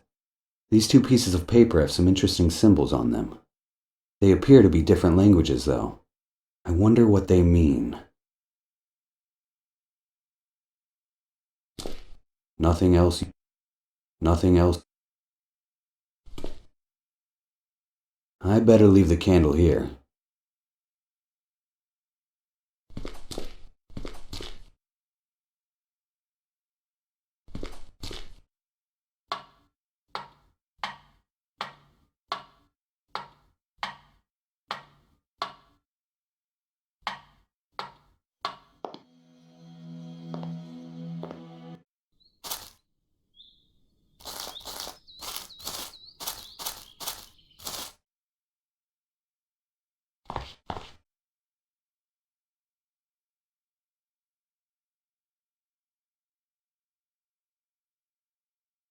These two sets of symbols are I'm sorry to bother you again. Can you tell me anything about these symbols? Why, of course. These are ancient Sumerian symbols. Cuneiform, to be more precise. One of the oldest forms of writing. Wow, you really know your stuff. Are you able to read them? I recognize what they are, but I have no idea how to read them. That's okay. Thank you anyway. This has been very helpful. Okay, this is helpful. Those symbols are Sumerian cuneiform. I should look into that. No point in asking Judy for help with this. She's as much of a history buff as I am a sports fan. I'll do some research on my own.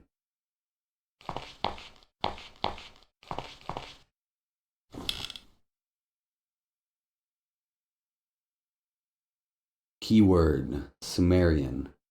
Let's see what this library has. Here's the most recent article, published a year ago. It says, From Archaeology to Psychiatry. Professor Dr. Cornelius Blake, Ph.D., a talented professor from St. George's University, is a well-known biologist. The professor's academic interests, however, extend beyond the biology courses he teaches at the university level. Blake's research in biology has made him a contender for the Nobel Prize, but he is also a historian and one of the nation's top experts on ancient Sumer and Egypt. He is one of a handful of people in the United States capable of translating ancient Sumerian cuneiform, from which he has received several awards. His accomplishments do not end there. He is also a brilliant mind in psychology and psychiatry. Most recently, he was part of a team from Washington Medical University that made historic breakthroughs in treating several challenging cases of schizophrenia. Interesting. I should visit the university and talk to Professor Blake. If he can translate Sumerian symbols, that would be a huge help. My guess is this secret society uses this ancient language as a code of some kind.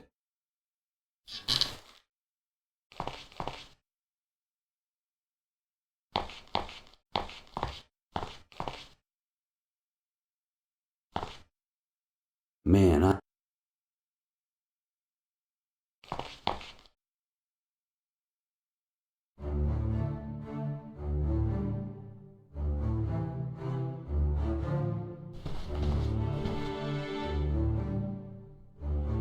I don't need that.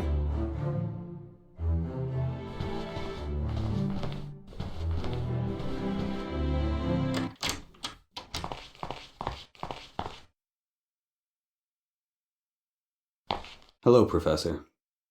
Good afternoon. My name is Richard. Do you mind if I ask you a few questions? I'm a bit busy at the moment, but seeing as how you've already interrupted me, what can I do for you?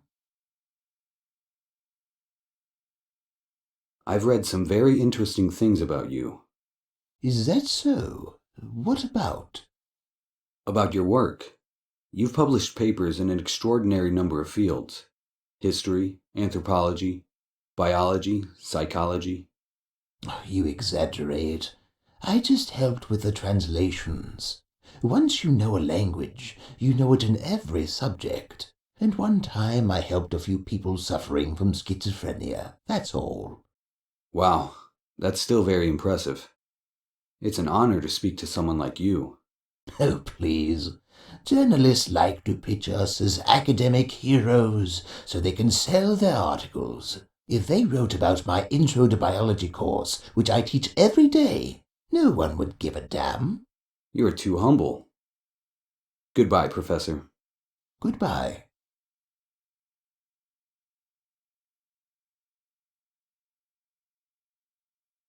I'd like your help with something.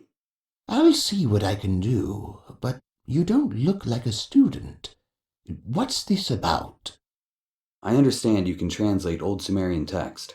Is that right? That's correct. I completed my dissertation on Sumerian literature during the 3rd dynasty of Ur. But I'm sorry, I don't offer tutoring on the subject. If you want to learn more about Sumerian language, you can buy my book, Forgotten Art and Literature in the Middle East. It's in the campus bookstore. Maybe another time. I'm only looking to translate one piece of paper. Can I see it? Here. Interesting. It appears to be a particularly early form of Sumerian writing, and yet it's been written on parchment less than 50 years old. Where did you get this? I'm sorry, that's a private matter. I'd rather not say. I'll pay you for the translation, of course. No, payment won't be necessary. I relish the opportunity to dig into texts I've never seen before. Hold on a moment. What is it? Sir, you must tell me where you got this. I'm sorry. I really can't. I just need time to translate it. Of course. When can I come by to... If you'll excuse me, I really must get back to work. Just let me know when I should be... Yes. Come back in a day or two. Oh, okay. Thank you, Professor. Not a problem. Goodbye. That was weird. Why was he so upset about the parchment? Does he know something?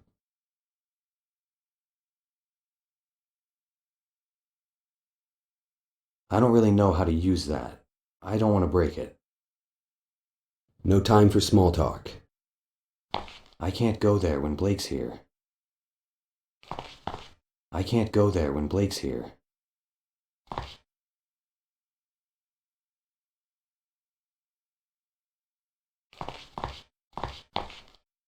Can you tell me anything about these symbols?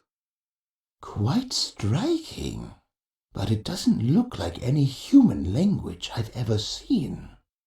All right, thanks.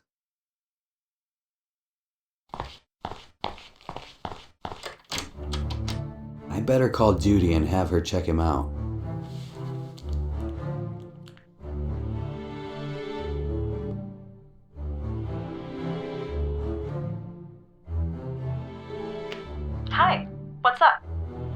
Hey Judy, have you ever heard of Professor Cornelius Blake? Doesn't ring a bell. Look him up if you can. Already on it. What do you want to know? Looks like a successful academic. He's got degrees in science, history, literature, a lot of writing credits in journals, teaches college classes. You don't think he's one of the bad guys, do you? No, not really. After I spoke to Crazy Mike, I started poking around and found a piece of parchment with symbols on it. Turns out it was written in ancient Sumerian. Okay, and? And Blake is the only one who can translate the text. Oh my god, please get to the point. This is so boring.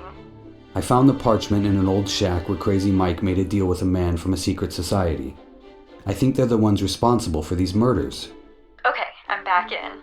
When Blake saw the parchment, he started acting weird. Like he recognized it. Like he knew something. Interesting. What do you need from me? Take a closer look at him. I don't know, try hacking the campus closed-circuit cameras or something. He's drinking coffee right now? He takes it with milk and 2 sugars. Hold on, make that 3 sugars. Wow, you're too good. You're right. I am too good for you. Stop trying to butter me up. Yeah, sure. Thanks, Judy. Let me know if anything happens, okay? Oh god, he's on his 4th pack of sugar. Are those Splendas? Jesus. Judy. Yeah. I'll call you if the boring old professor does anything. Thank you. Let's call it a day. I better get some rest.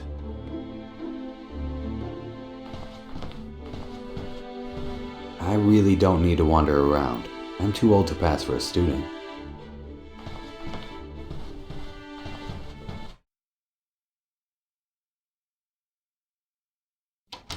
Time for some much-needed rest.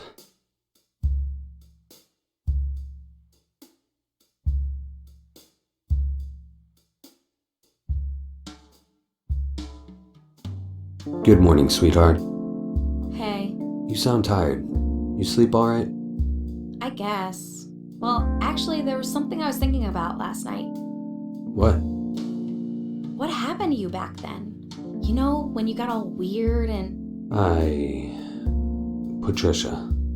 I never got a straight answer from you. It's been years and I was just a kid. I didn't know what was going on and I've been afraid to ask you. I think about it a lot. You were like a different person. It was scary, but I'm not a kid anymore. Whatever it is, I can handle it. Why are you so curious now? Mom mentioned it the other day and I started thinking about it again. I know I can be a pain in the ass sometimes, but I love you. We all care about you, even Mom. She worries you're gonna end up as a drug addict or go crazy or something. You don't have to worry about me. I don't do drugs. And I'm in a much better place now. I just had a bit of a crisis. That's all. It happens sometimes when you're older.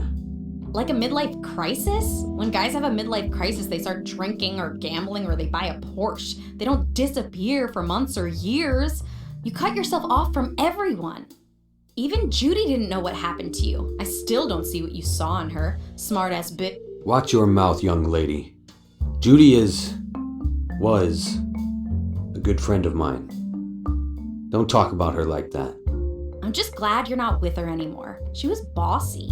You never used to let anyone boss you around. I let you boss me around. I'm allowed to. I'm your daughter. And you're avoiding the question. What happened? Can't you tell me? Yes, of course. Just not right now. I gotta go, okay, honey? Yeah, fine. Just trying to talk to the invisible dad. I'm sorry I haven't seen you much lately. I will soon. I promise. I just need time to figure something out. Don't worry, Dad. I'm used to it. I have to do my homework anyway. I'll talk to you soon. Yeah, okay. Alright. Hopefully Professor Blake has done some translating overnight. I should pay him a visit.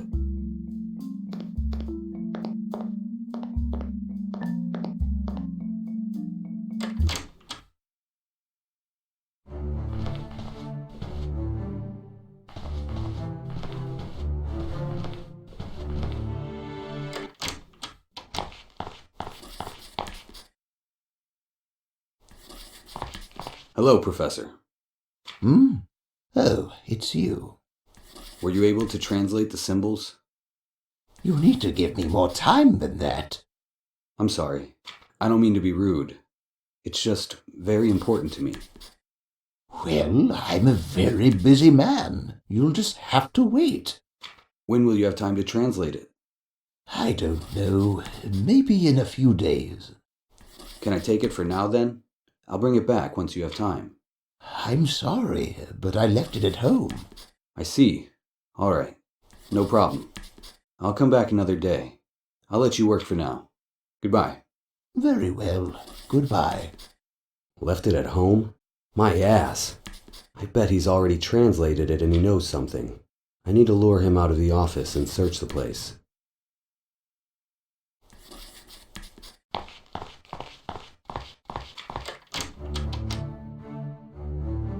I don't need that.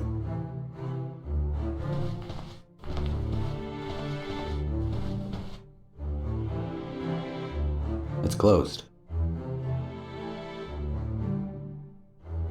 I really don't need to wander around. I'm too old to pass for a student.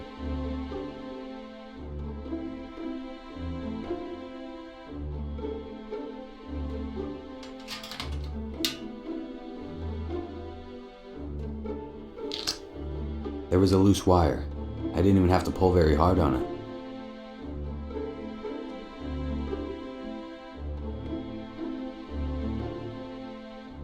The box is already open. Why would I do such a thing? I can't reattach the wire. Hopefully no one notices.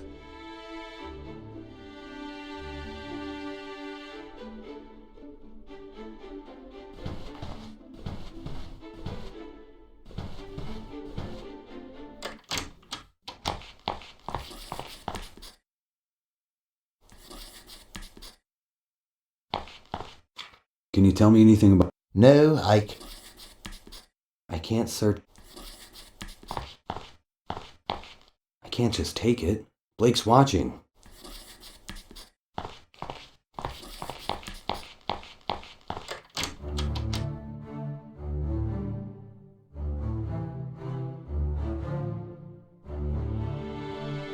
I can't just do that.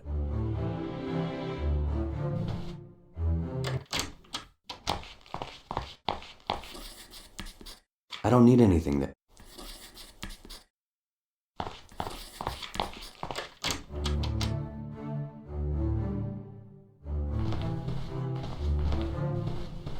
I really don't...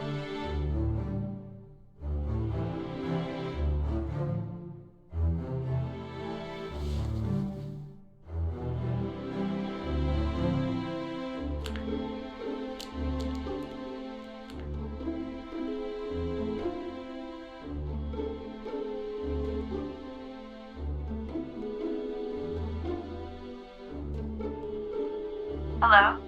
Hey, Judy. How are you? I'm fine. What's up? Nothing. Just saying hello. Richard, I'm a little busy at the moment. Oh, okay. I'll talk to you later then.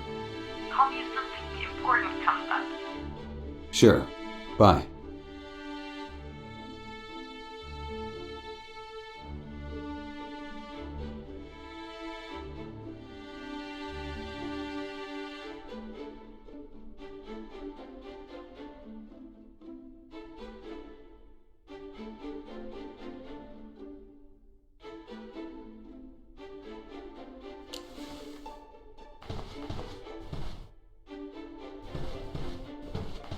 Struggling with your bio research? Let me do it for you. Available for all types of research. Price is negotiable. 555-213-6897. Brian Kosloff. I don't think I need to call him right now. Here's a new one. I'm not able to attend today's lecture. My colleague Mr. Smith will take over. In case of any problems, please contact me on my cell. 555-698-4777. Sincerely, Professor Cornelius Blake.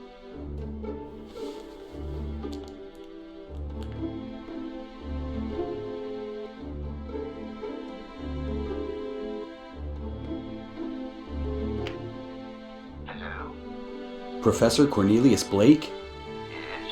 Who is this? My name is Jason Truman, one of your bio students. Something terrible happened in the classroom. Please, Professor, we need your help. I'll be there as soon as I can. Thank you, Professor.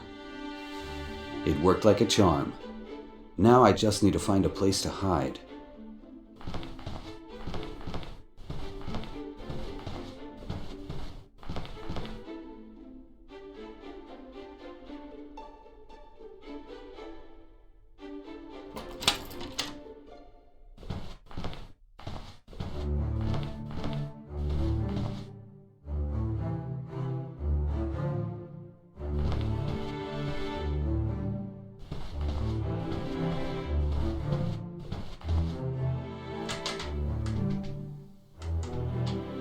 The door is closed.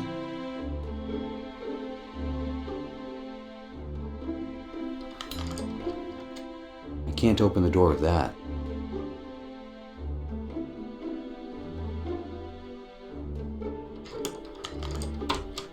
I unlocked the door.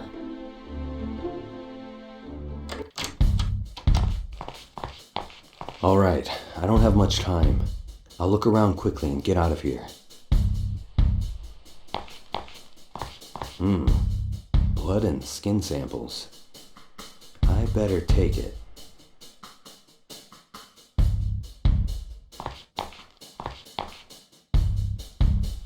Look at that. He actually translated the symbols. My clothes aren't expensive.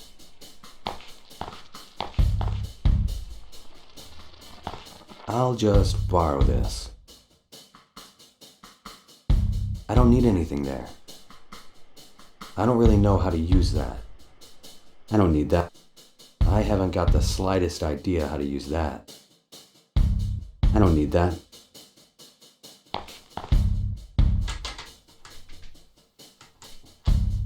It's locked.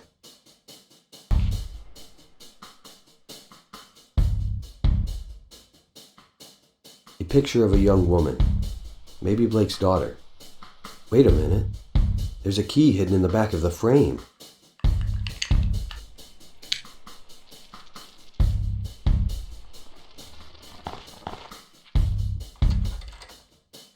I unlocked the door.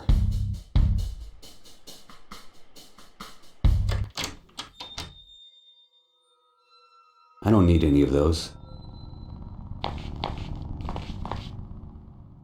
This appears to be Blake's diary. Or more of a work journal than a personal diary. Wow, it's incredibly detailed. Psychiatry, biology, anthropology. This guy studies everything. Let me see if there's anything helpful in here. This guy really knows his stuff. He's been working on 3 huge projects simultaneously. You have to admit his genius. This section seems focused on biology, even some history. He's very interested in Iran. I wonder what for. An old Sumerian civilization? So this is why he was interested in my parchment. Let's see, student biology research, homework assignments. What's this? Here's something written in red. It says, Metaphobia? What the hell is that? It seems to be Blake's personal project. Some kind of independent research. Judging by the highlighted text, it looks important. Whoa. This is strange. Superior race taking over? Telepathic communication? Hallucinations, delusions, insomnia? What is this? This doesn't look like a university project. There are lots of symbols similar to those from the parchment. Are my symbols somehow related to his research? This is why Blake acted so strangely when I showed him the parchment. According to this, he not only knows about this secret society, he's also working on exposing them. Blake either went crazy, or he's onto something big. Why would someone with his IQ believe in a conspiracy theory? What if, just maybe, Crazy Mike wasn't that crazy after all? His delusions and hallucinations might have been caused by something Blake is trying to uncover. Reptilians. What the hell are reptilians? Some kind of lizard cult or something? Here he's drawn sketches of humanoids. They're like lizard-human mutants. Come on, does Blake really believe in this? And how is this connected to the deaths of all those politicians? And what is metaphobia? Here's something. According to Blake, it's a phenomenon when one's mind changes as a result of high telekinetic frequencies. This phenomenon is often mistaken for schizophrenia, but Blake sought to prove the existence of metaphobia. His primary patient was a man named Stuart Winkelstein. He was diagnosed with schizophrenia, but Blake was convinced he suffered from metaphobia. Wait a minute. This name rings a bell. Stuart Winkelstein. Winkelstein. I remember now. He was a successful politician from a different political party than my father's, but he had similar goals, like all the other victims. There's a weird connection between these cases. But what does it all mean? Stuart Winkelstein mysteriously disappeared more than 7 years ago, and Blake couldn't find out what happened to him. According to Blake, this lizard cult somehow screws with people's minds in order to control them. In most cases, the human mind is too fragile to withstand the pressure, and they suffer from metaphobia. Long story short, they become delusional and go mad because of the high level of unnatural frequencies in their brains. When someone suffers from metaphobia, they are highly delusional. They suffer from hallucinations and tend to claim that he or she knows that the human race is doomed. He also mentions a museum in Iran called the Shant-Magorian Museum. Apparently the only one in the world that has an exhibition about mysticism in Sumerian culture. There aren't many details, but he highlighted Sumer and Iran. He's also sketched a few symbols, which are very similar to the ones I gave him. And what is this? He claims there is a book in this Iranian museum that details old Sumerian culture and their connection to this cult. The book is called The Draconium. Sounds demonic.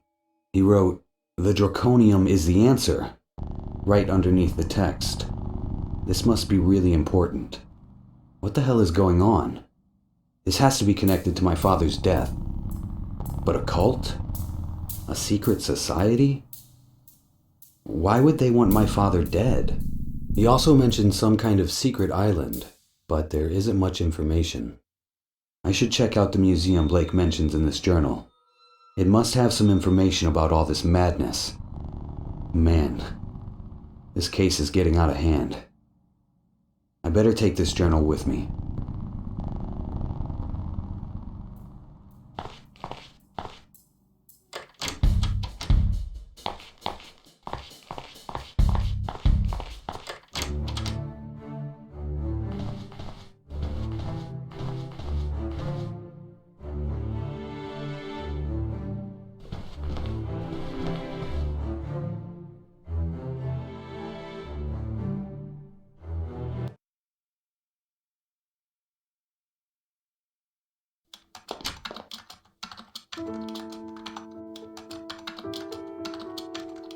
I have nothing to say to her at the moment.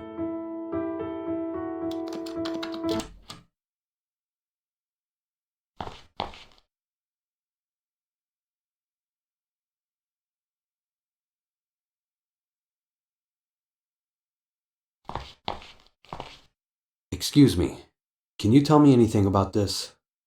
I'm afraid not, dear.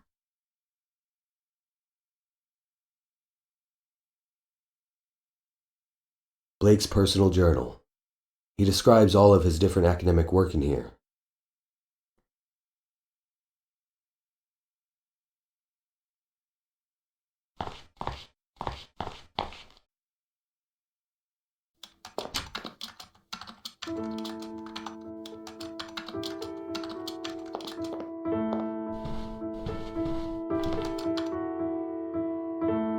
This is fascinating.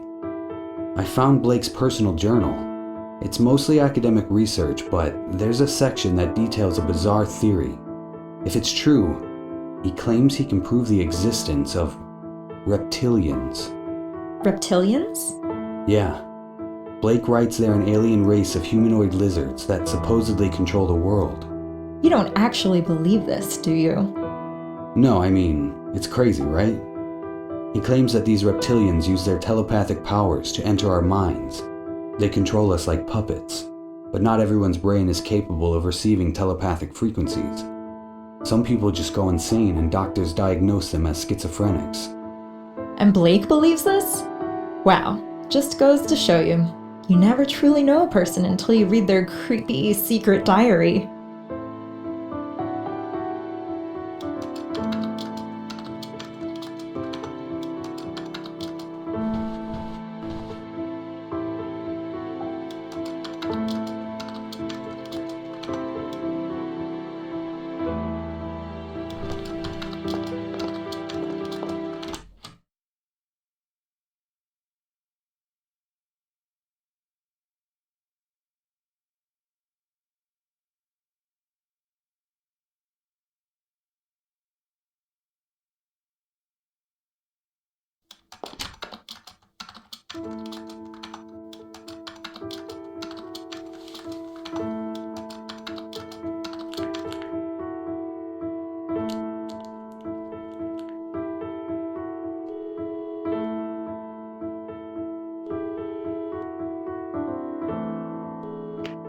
Hello? Hi, I'm calling about the note you posted in the university. Oh, yeah. What do you need help with? I have a blood and skin sample I need processed. Would you be able to help? Yeah, no problem. It'll cost you between $50 and $100, depending on what kind of research we're talking about. That's fine. I'm not on campus right now. Can you meet me in the city library? Sure, no problem. Cool. See you soon.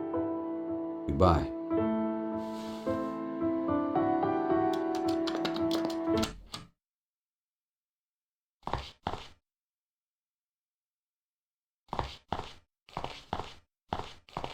Hi, are you Brian Kosloff? The one and only. You the guy who called before? Yeah. So what can I do for you? I shouldn't bother him with useless chit-chat. I'd like some research done on these blood and skin samples. I want to know everything there is to know about them. Blood type, skin tone, age, everything. And let me know if you find anything out of the ordinary. Diseases, chemicals, whatever it might be. All right, I'll give it a shot. It'll cost you $100.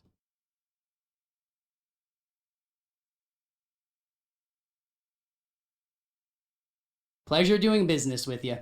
I'll call you tomorrow. Thank you very much. Have a nice day. Someone is calling me. Hey, Judy. Richard, something terrible has just happened. What are you talking about?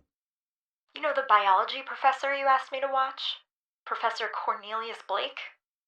Yeah, what happened? He's just been killed. What? That can't be. I just spoke to him. I don't know what happened, but please keep your eyes open. I can't believe it. Keep me updated if you hear anything else. I will. What's going on? What happened to Professor Blake? If they were onto him, they may be onto me as well. I should lay low for now. These people could be anywhere. I don't even know who they are. I'll go home and rest. This is getting intense.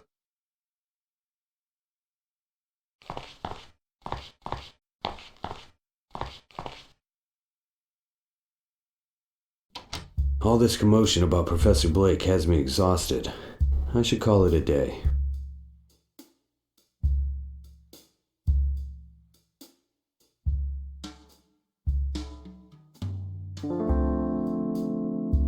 Good morning, honey. How are you? Bored. I hate this city. There's There's nothing to do. I don't know anyone. How can you live here? It's a city, Patricia. There are a million things you can do. When I finish my work, I'll take you out and show you all the great things the city has to offer. We'll go to a museum or an art exhibition, like we used to. When you finish your work, you always have work. Mysterious secret work you won't tell anyone about. I'll tell you once it's all sorted out. Does this have something to do with Grandpa's death? What? How do you know that? I can just tell. You're kind of easy to read, you know that? Is there a problem with the inheritance? You should talk to Mom if you need money. I don't need money. It has nothing to do with that. It's something else related to your grandfather. I'll explain everything when the time comes. Wow, Gandalf with the cryptic messages. Whatever. Keep your secret. I don't care. I gotta go study for a test. God, I can't wait for winter break. Well, if you get good grades, I'll take you out somewhere nice for your break. I always get good grades. And I'm proud of you for that. Yeah, okay, bye. Someone is calling me. Brian? Hey, I did some research into those samples you gave me. If it's okay, can we meet again at the library? Perfect. I'll head over there in a few minutes. Great. I'm here now. See you soon.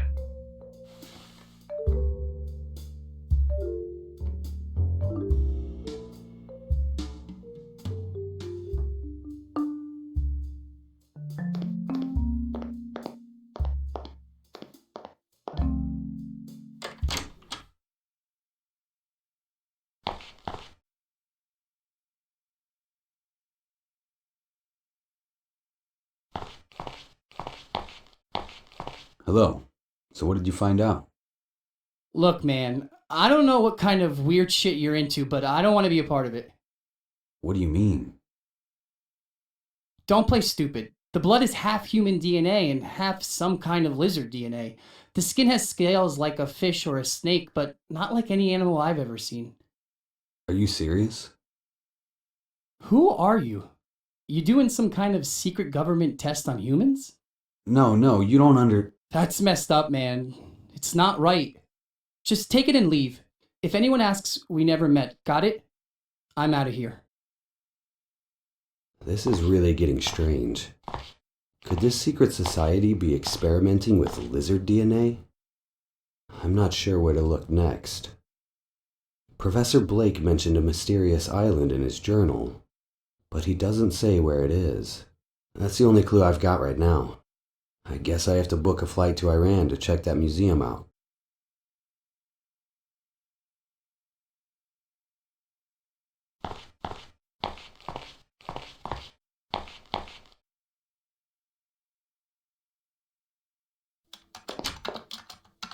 I have nothing to say to her at the moment.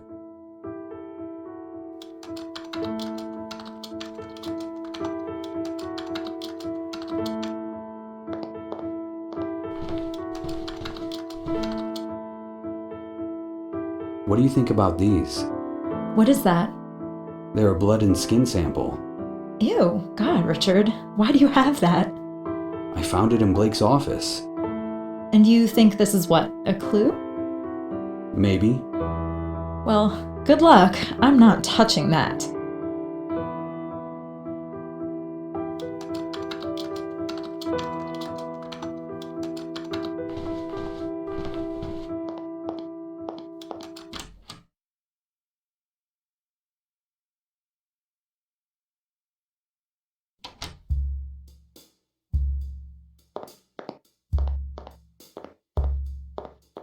Do you have a moment, sweetheart? What is it? Are you still interested in art? Or are you totally obsessed with boys now? Are you making fun of me? Trying to make a joke. Of course I'm still interested in art, Dad.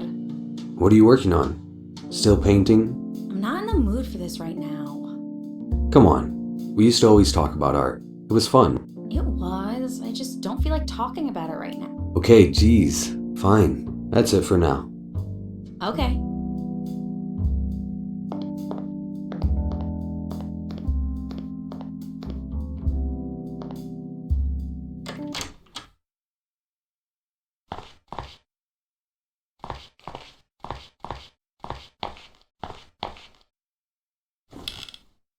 Let's see if I can get a flight to Iran. Jesus, that's pricey. Well, I can't turn back now. So much for my savings. One round trip to Iran it is. Here we go. Let's head to the airport.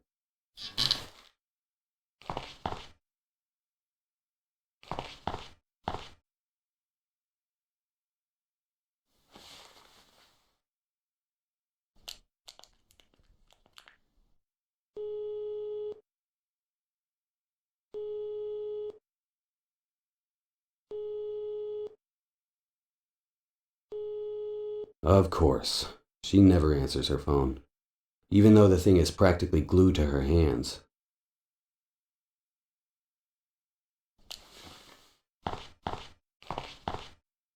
I better call Patricia.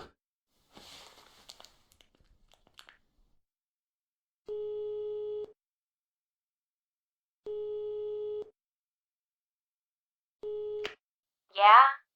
Patricia, listen to me. What is it, Dad? I need to go out of town for a few days. This is very important. Just say you're seeing your girlfriend. It's fine. No, listen to me. I'm serious. All right, calm down. What is it? It has to do with your grandfather's death. I'm sorry, I can't tell you more. Just be safe. Don't go anywhere by yourself. I'll be back as soon as I can. Dad, why won't you tell me what's going on? I'll explain later, I promise. Just be careful, okay? And please, don't tell your mother.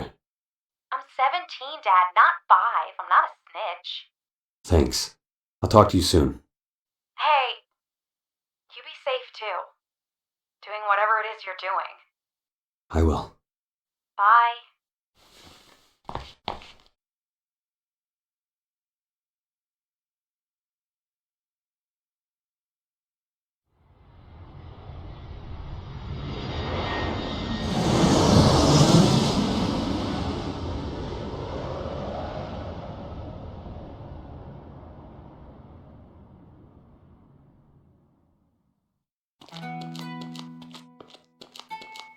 Damn, I'm lost.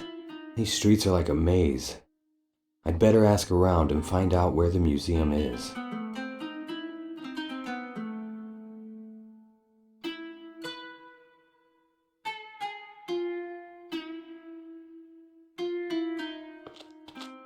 Excuse me, kid. What? Hey, 100 riyals, please. what? I wear your shoes, you give me money. Sorry, I don't have any reals. Only American dollars. No dollars, only riyals. Listen, kid, can you just tell me where the Shant Gregorian Museum is? No money, no talking. Damn, how am I supposed to get reals for the kid?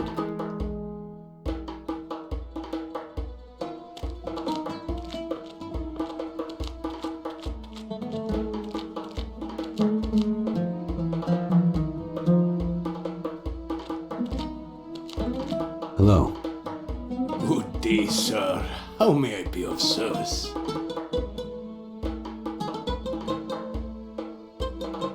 Can you please tell me where the Shant Gregorian Museum is? I'm sorry, sir. I'm not from this town. I only sell fruits and vegetables here in the market. I don't even know there was a museum. Try asking some of the locals. I will. Thank you. Sir, do you think you can change some US dollars into local reals for me? I can't find an exchange office.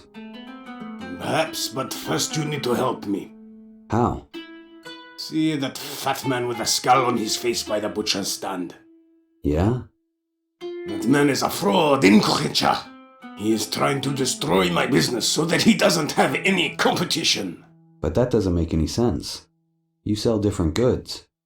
Can't your customers shop at both stands? A normal person would think that, yes, but he only sees money. Any rile spent on my produce is a rile they could have spent on his meats. You see, meat is expensive in these parts. Many of my customers buy only fruits and vegetables because that is all they can afford. I see.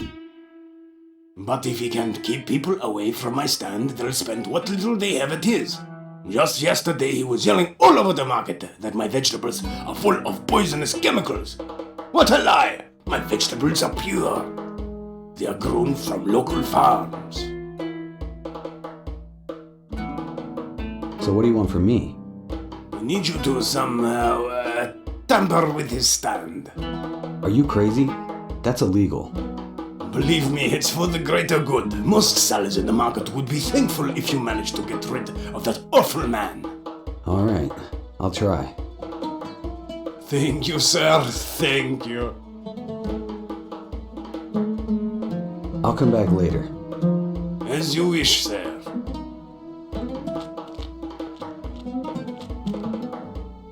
Excuse me, sir. Gursta der Barsch Harid, Bestrein Krash Devan. No thank you.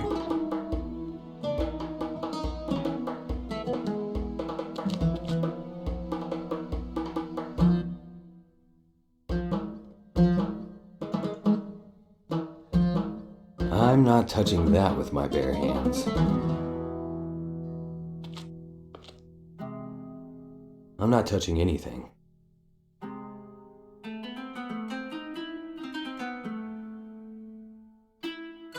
I don't need that.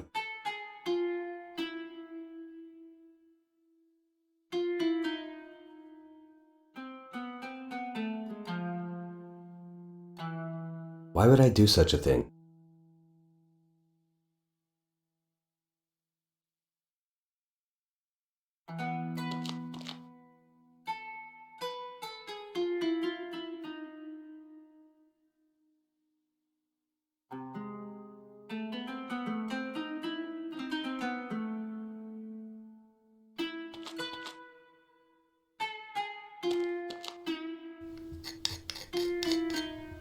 I scraped a bit of green mold off the wall.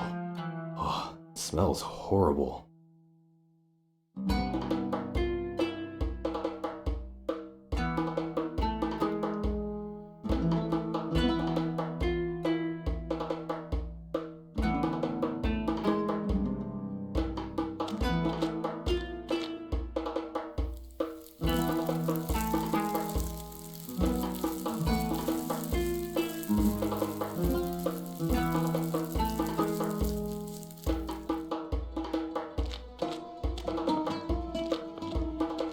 I've done it.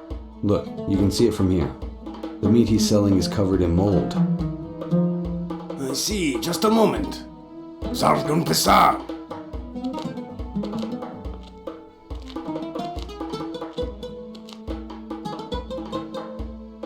Nega Konid. Imarsh Gushte Fasid. Mifrashad. Gee. Instata Rafatar Haftat. Goshat Grinja. Tog Vatkasti. Archera.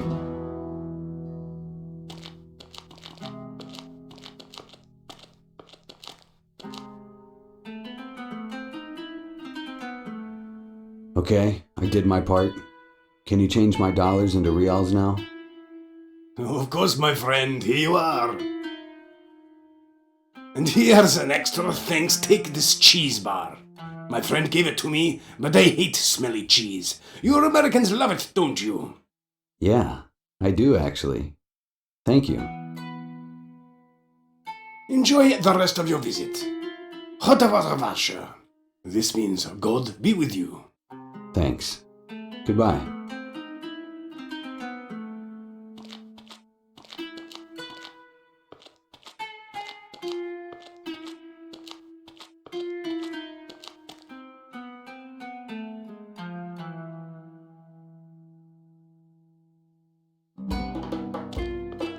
Hello there. Hello, sir. You are back. Do you have my 100 reals? All right, kiddo. Here you go. 100 reals. Mota shukaram. Aka. Now, would you tell me where the Shant Megorian Museum is? You go down here, then right. At the end of the long street, turn left and right again. Thank you very much. Have a nice day.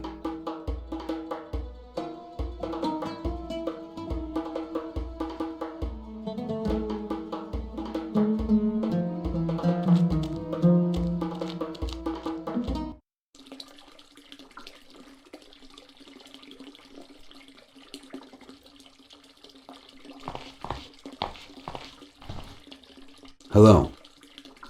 Hello there, my friend.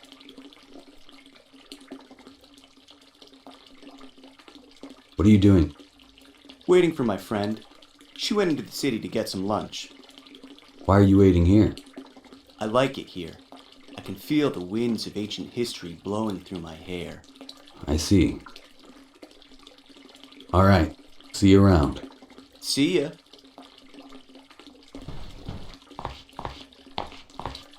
Good afternoon. Hello, sir. Welcome to the Shanmagorian Museum of History and Archaeology. What can I do for you? Can you tell me how long this museum has been here? Why, of course, sir. The museum was established in 1864 with funding from the Ministry of Culture. And there's a lot here, isn't there? Oh, yes. You'll notice the building has been divided to cover different topics. There's the prehistoric wing, sections devoted to each of the ancient civilizations such as the Sumerians and the Akkadians. Then there's a wing dedicated to modern Iranian history. I've heard you have a Sumerian mysticism section. Oh, yes, of course. That's one of the main exhibitions. You'll find it in the Sumerian history. Legend has it that supernatural entities ruled the world from the beginning of human history, and that the Sumerians praised them as gods. That's just a myth, of course. Though, for whatever reason, it's caught on with quite a few conspiracy theories. Interesting. Well, thank you very much. Goodbye. Have a nice day.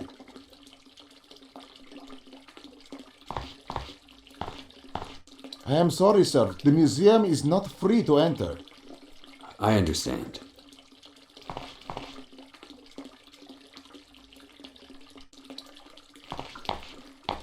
I would like to buy a ticket.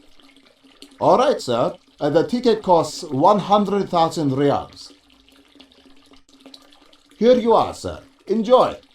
Thanks.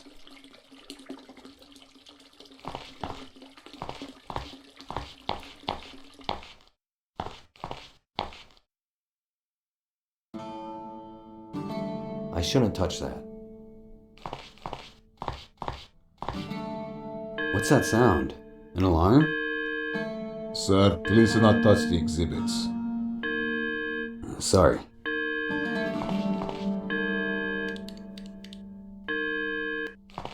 There's an alarm box on the wall. I have to get the code and disarm it. I shouldn't touch that. Good afternoon.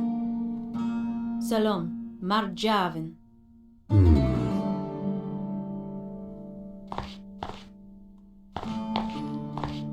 Excuse me, sir. Can I... If you have any questions about the exhibition, ask the receptionist or go to the information center. All right.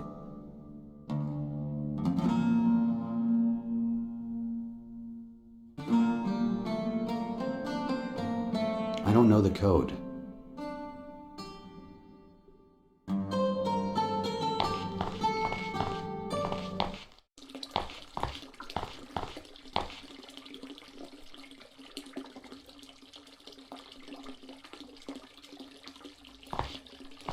He gave me enough information about the museum already.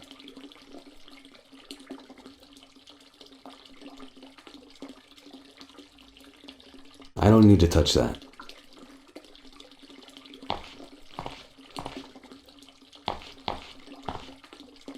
No time to sit around. I don't need to touch that. Hi, it's me again. Hey, man. You sound American. Yeah, I'm from Utah. What a coincidence. Two Americans meeting all the way out here. It's not that strange. This museum attracts people from all over the world, especially if you're studying reptilian theory.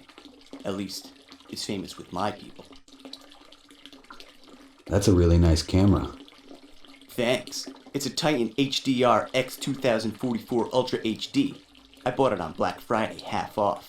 This baby can record 500 frames per second in the highest quality possible. Nice. Too bad you can't take pictures in the museum. Would I be able to borrow it? You seem like a nice enough guy, but like I said, you can't use it here anyway. Don't worry. I'll find a way to not get caught. All right, but please be careful. And while you're at it, take some pictures for me too. Sure.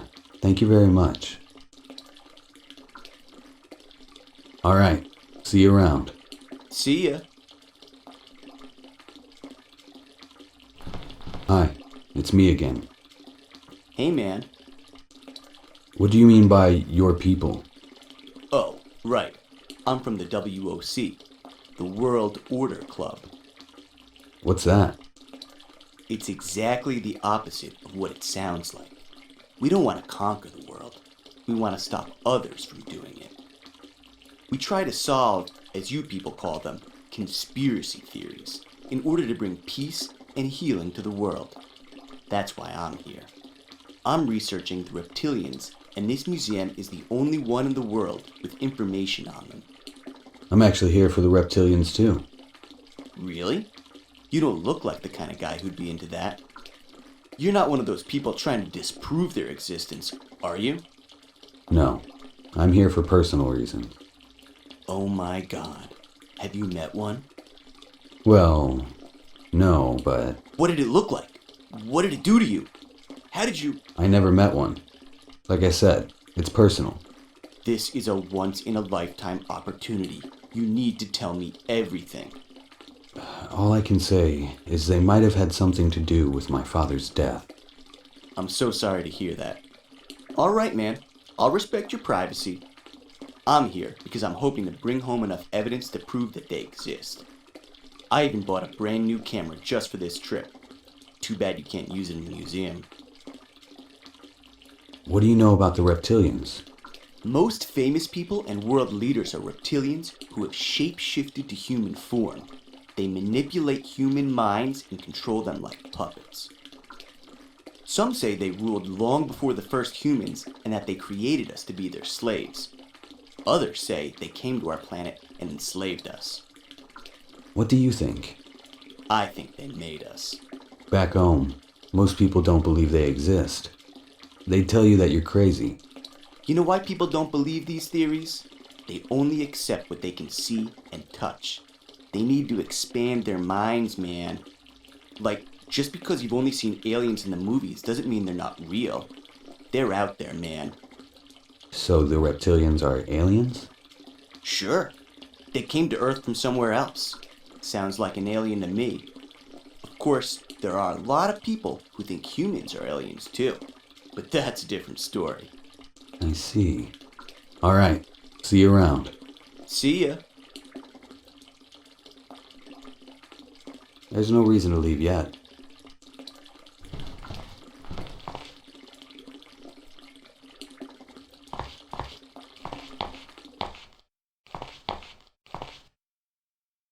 I don't think so.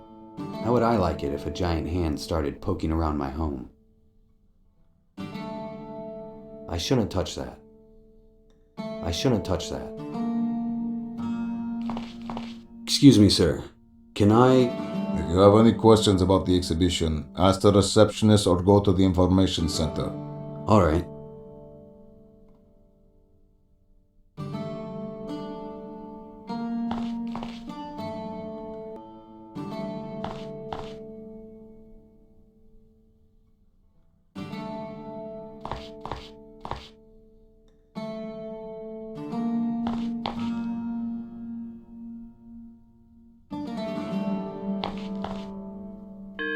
Sir, please do not touch the exhibits.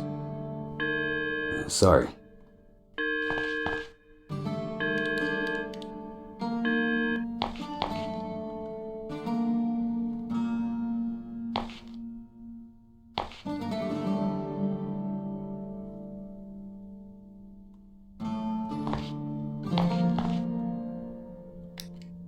Okay, it's recording right now.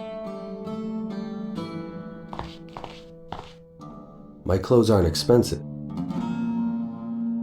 Sir, please do not touch the exhibits. Sorry. I hope the camera recorded the guard's hand typing in the code.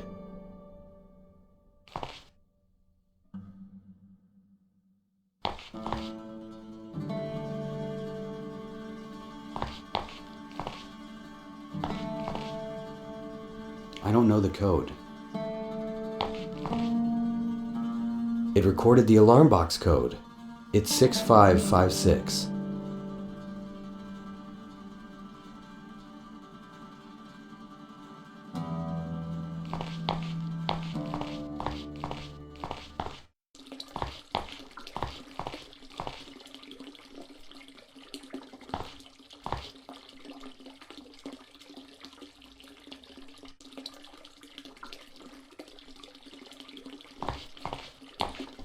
As promised, here's your camera back. I hope you didn't break it, man. Absolutely not. Take a look. I'll check it out. Looks good to me.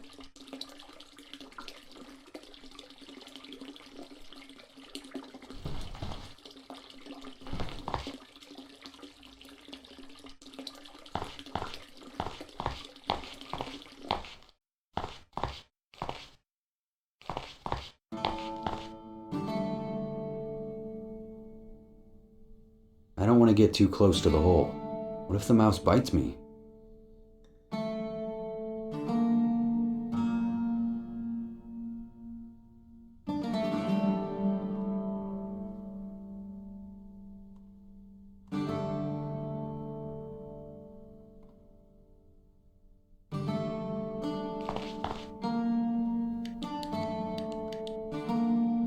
Right. The alarm should be disabled now.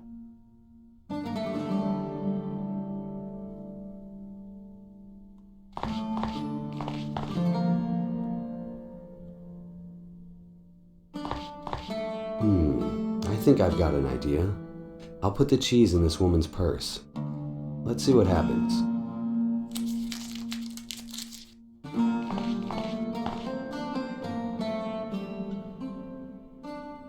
Godia! Jekmush! Jekmush! Azizaman, Chishad, Komak, Komak.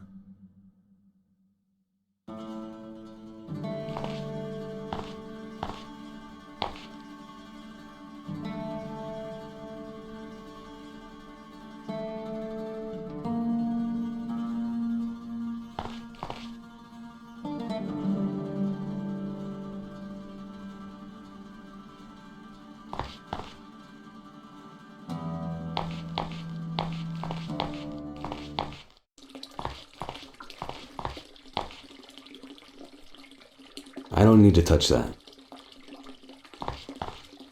He gave me enough I have nothing to say to him at the moment. It doesn't work without a coin.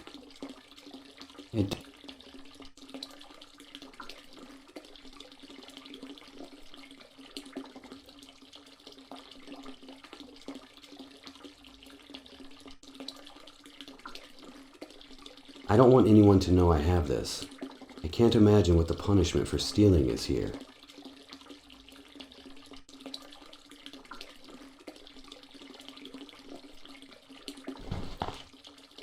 I always wanted to do this.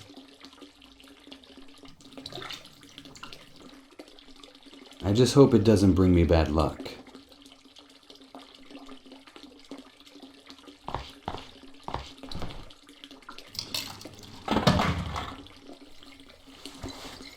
I bought a bottle of fresh water.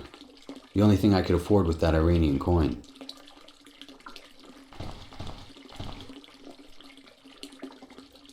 These brochures have a lot of information about ancient Sumer, including simple cuneiform translations. For example, the words big and snake make dragon, or mouth and water makes to drink. I don't know where to go. I don't know where to... I have nothing to say to him at the moment. He gave me enough information.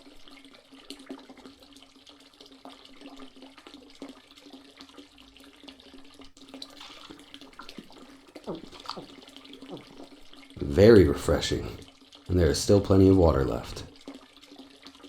I don't know where to go. I don't think I should steal any more coins from the fountain. No time to sit around. What can I say? It's a door.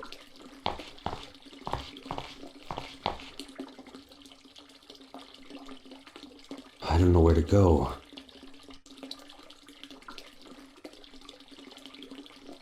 A brochure I got from the museum.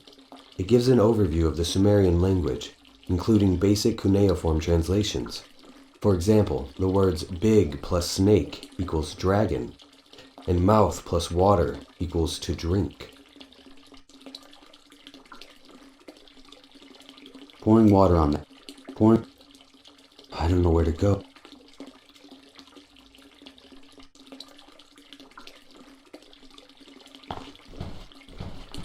One brochure is enough.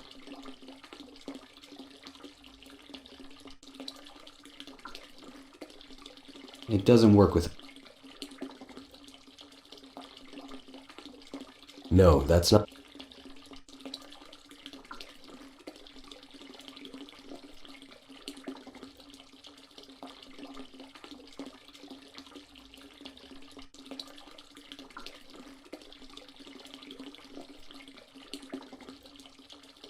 I don't need to touch that.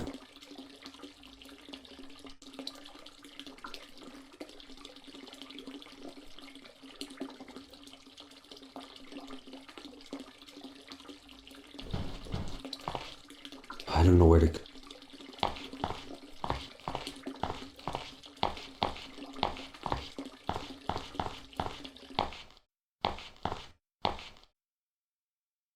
I shouldn't touch...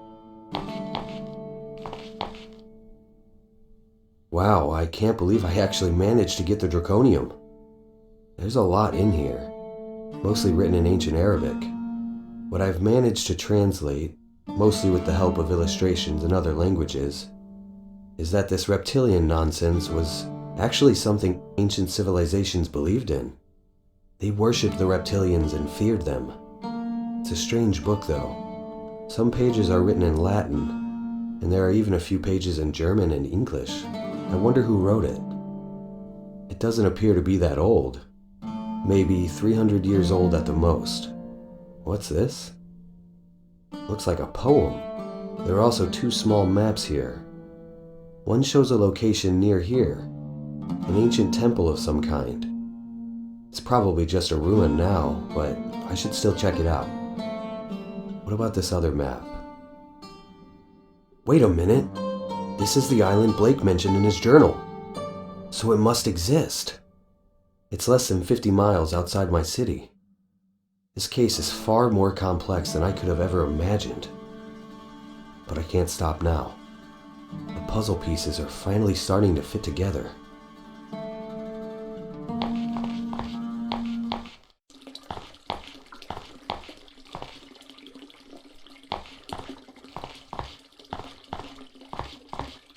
Alright, I should check out the ruins nearby which are mentioned in the ancient book. Maybe I'll find something there.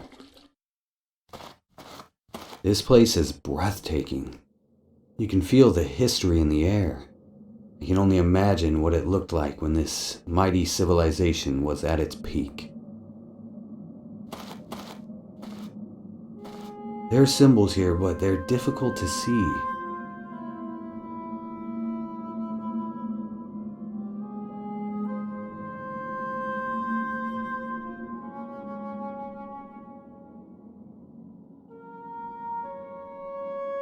I'm not thirsty.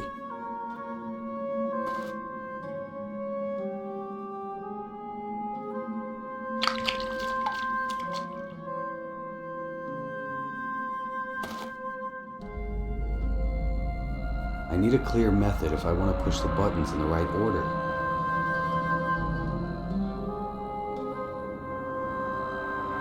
The translated Sumerian symbols.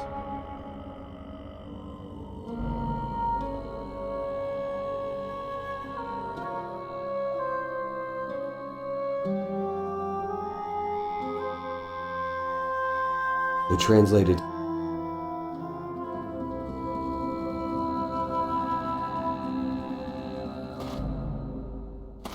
Look at that, I've uncovered some ancient symbols. They look similar to the ones... I need a clear method of...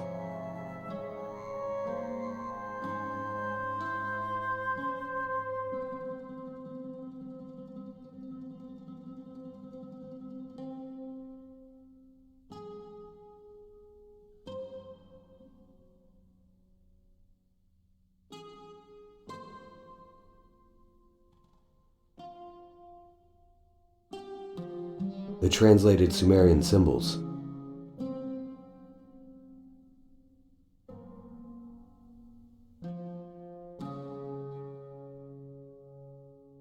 This is interesting. I recognize the symbols on the buttons. They're also on the parchment, but what's the right order to press them?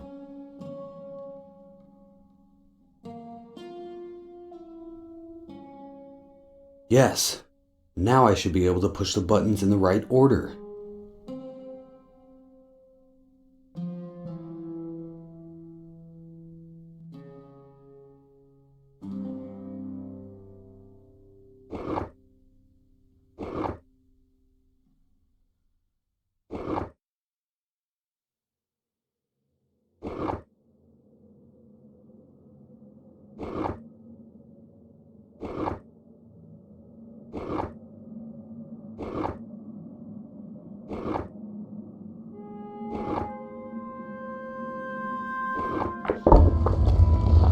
Incredible. It actually worked. The poem was the key.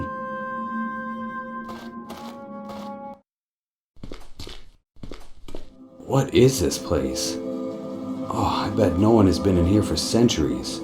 The stench of mold is overwhelming. There are no hidden switches here. There are no hidden...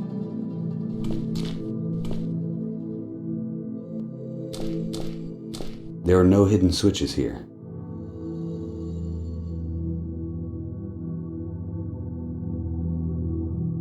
There are no hidden switches. What the hell? Are these pictures of lizard-human hybrids? The humans are their slaves and worship them as gods. Odd that none of these pictures are displayed in the museum, almost as though someone wants to hide them. Like the guy in the museum said, most people think reptilians are a myth, no more real than any other gods worshipped by ancient civilizations. They don't bother to seek out the truth.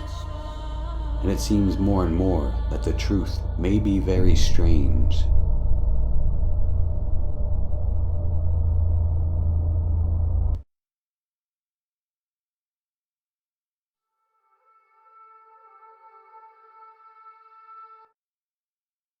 There's nothing.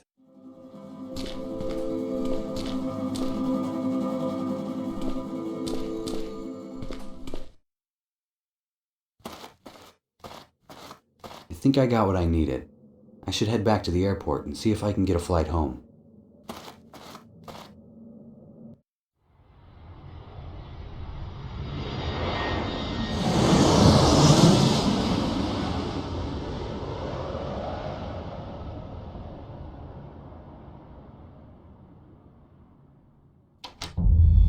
Oh my God, what happened here? Look at this mess. Jesus, where is Patricia? That's her phone. She left her suitcase behind. Someone must have taken her. I should call Judy right away. She's the only one who can find Patty.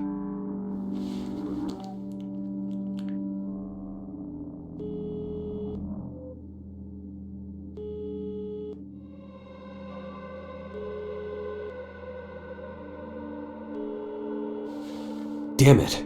She didn't answer. That's strange. Maybe something happened to her as well. I don't want to touch that.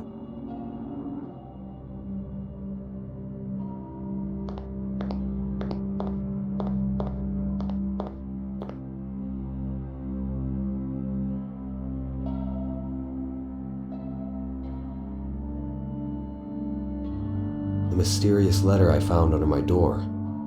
I'll open it. It says, "I have the answers you seek. Let me help you. Meet me in the alleyway on Royal Street. Please hurry. Your friend."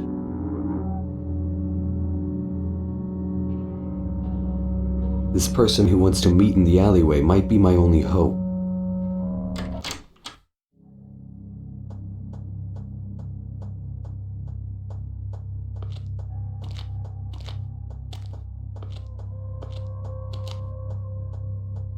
Hey. Shh. Are you... The man who sent you the letter. And you are Richard. How do you know who I am? Where's my daughter? What happened to Judy? I can't say too much. All I can tell you is where you need to go. Who are you? That doesn't matter. All you need to know is that you and I are in the same situation. What do you mean? They did the same thing to my family. So, they exist. This is all real. It isn't just a nightmare. It is more real than you could have ever imagined. What happened to your family? They kidnapped my son many years ago. I haven't stopped looking for him, and I haven't lost faith. I will find him one day. I'm so sorry. Why did they take him? They wanted to punish me. I was once a very influential man. Should I know you? I didn't have that kind of influence. No one knew who I was. I had something greater. An ability. I was powerful. Powerful enough to make them afraid. They saw what I was doing, and they cut me off from my abilities. But who are you? What were you doing? I dabbled in, let's say, illegal business, but not anymore. I don't understand. Why are you helping me? I won't lie, Richard. My reason is simple and selfish. You are my last hope for finding my son. I don't know anything about your son. But you're getting close to finding the monsters who took him. Closer than I ever got. I've been stuck in a dead end for a long time now. And yet you claim you can help me? I know something very important.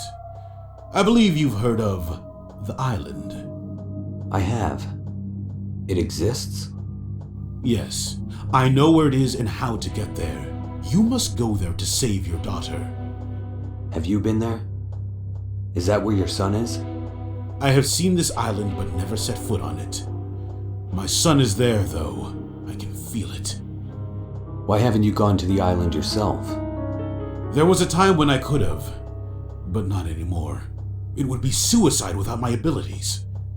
So why would I go there? You're different. Your mind is more powerful than you know. Save your daughter while you can. And save my son. Please. How do you know my daughter is there? Don't you get it, Richard? They want you. They are using your daughter as bait. What? Why? Open your eyes. Have you ever wondered why you're still alive? Why is it they can get away with killing powerful, well-protected politicians, but they can't kill one simple man? A man just trying to prove they exist? Honestly, I don't know. They chose not to. They know that you know. They know that you are not a simple man. You are something else. They do not kill for fun or for sport. They only kill those who won't do their bidding. Like my father? He actually spoke to them? Of course. They offered him his life in exchange for his servitude. He refused their offer, and they killed him. He was a brave man, even at the end. I can't believe this. You must go, save your child, and bring mine back to me. But it's a trap. You said so yourself. Not if you are ready for them. There is no other way to save Patricia. What about Judy? I haven't been able to get a hold of her. Is she there too? I'm sorry. I don't know anything about your friend. Here, take this key. It's for my boat in the city docks. The first boat on the left side of the landing stage. You have the map. Sail to the island and you will find their headquarters. From there, you are on your own. You will be watched from the moment you step on the island. Be careful. Be vigilant. You will find your daughter there, and perhaps your friend as well. Thank you very much for your help. Have you ever heard of a condition called Metaphobia? Have I? Do you think you're the only person who knew what Professor Blake was up to? You know him? Of course. Professor Blake provided me crucial information about the reptilians. He was one of a select few who studied them. Remember, I have been searching for answers for a long time. Well, I can't say Blake wanted to help me. I asked him to translate a strange parchment I found, and that was practically the last I ever heard of him. And then he died. That was no coincidence. How do you know about his death? I've been watching Professor Blake, and I've been watching you. Then you know I had nothing to do with Blake's death. Yes, I know. He was on the brink of revealing his metaphobia theory to the world. The parchment you gave him was the final piece of the puzzle. They had no time to craft a cover story for his death. It had to be quick. The cold-blooded monsters just blew his brains out. How do you know all of this? I have my ways. There's one other thing I don't understand. Why is it that you and I don't suffer from metaphobia? Why haven't they contacted us telepathically yet? It's not that simple. Not everyone's mind is susceptible to telepathic waves. According to Blake's notes, only 70% of the population can be reached this way. The other 30%, like you and I, have an inherent mental defense against their powers. Blake called it varying telepathy wave frequency. It's a hereditary ability passed down through your genes. We are special, Richard. You and I. We can resist them. All right, I'm leaving for the island. Hurry, there is no time to waste. I hope you find your daughter. Good luck, my friend. Thank you for everything.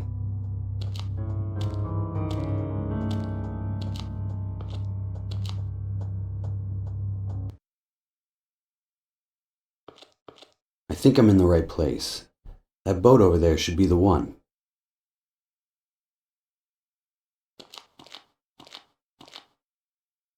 Excuse me, I'd like to get to my boat. Oh, check out this guy, boys. Mr. Big Shot needs to get to his boat. He looks like a rich Wall Street rat to me. You said it, Sniffy. I bet he's got a fat wallet. Great. Wannabe street thugs.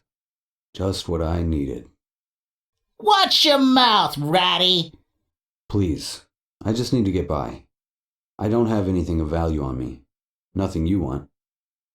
Hey, asshole, who said we want to rob you? Yeah, that hurts my feelings, man. I'm not who you think I am. I'm an artist. I'm just trying to get to the... Shut up.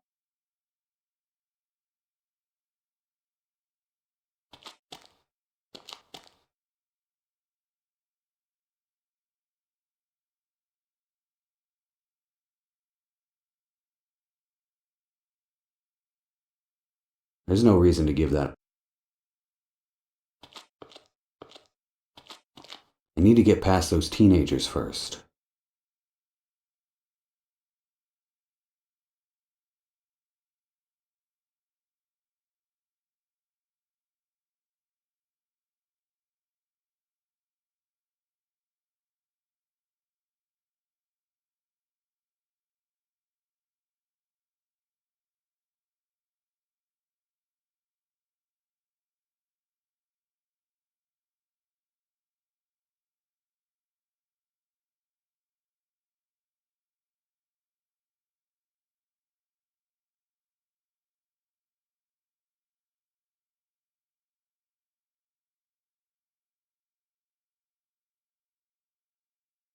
Hydrogen peroxide.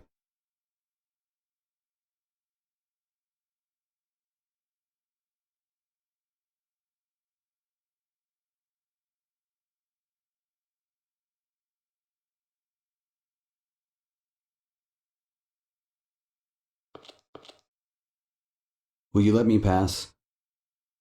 No way, ratty. You offended us. Yeah, and now you have to make it up to us. I told you, I don't have any money. We ain't looking for money. Yeah, we want the juice. Know what I'm saying? I really don't. Something to ease our minds. Something to help us forget what you said to us. Like drugs? Yeah, like drugs, moron. Now beat it, Ratty. I mixed the pills with the peroxide and got a weird substance.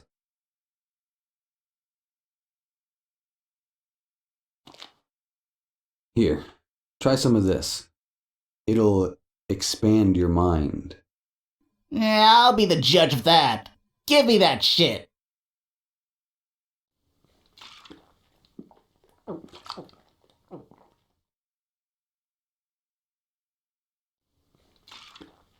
Hey man, leave some for me.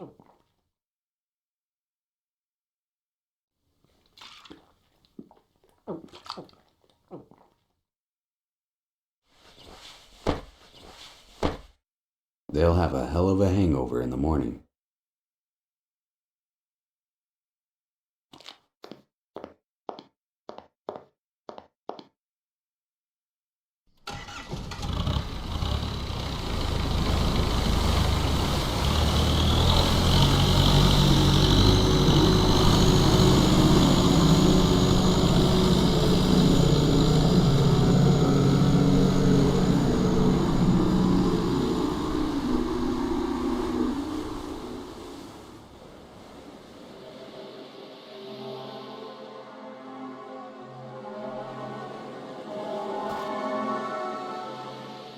I need a clear method if I want to push the buttons in the right order.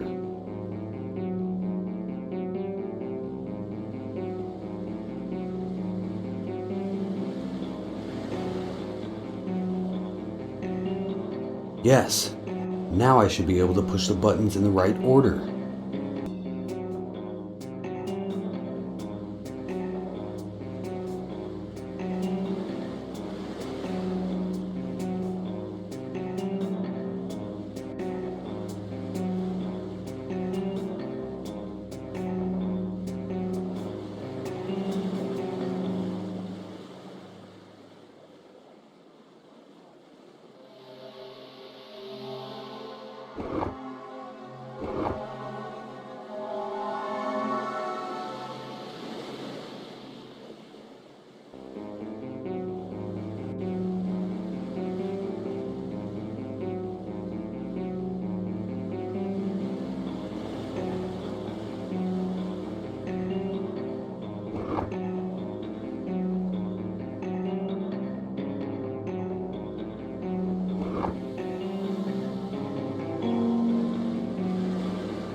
Wow.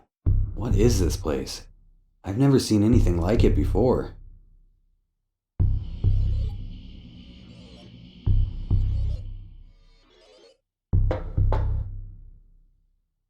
It won't budge. Hello? What? Oh my god. Who are you? Are you alright? Please, leave me alone. I can't take any more. Don't worry.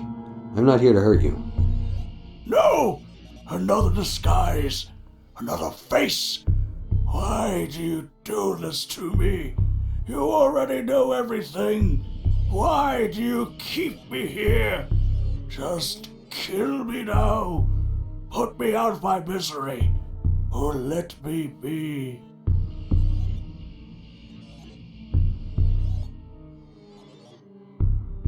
Have you ever heard of Professor Cornelius Blake? Don't say that name! What is this place? You know goddamn well what this place is. I don't want to hurt you. I'm looking for my daughter and my friend. Nothing but another trick. You can't fool me. If I were one of them, I would just take you away. Why would I bother talking to you? Maybe you can help me. But how did you find this place? How did you get in? It wasn't easy, but I managed. Who are you? My name? Oh, what difference does my name make? Call me whatever you like. I have no name anymore. Shut up! I beg your pardon? They won't stop talking. I don't know how to make them stop. There's no one else here. Oh, I can hear them. I don't hear anything. Of course you don't. Shut up already! I can't even hear my own thoughts anymore. Do you hear someone in your head? No, they're all around us. I'm the only one here. Let's start over. My name is Richard Elmstat. Who are you? Elmstat? Are you? Son of Carl Elmstat? Yes. Wait, why are you here?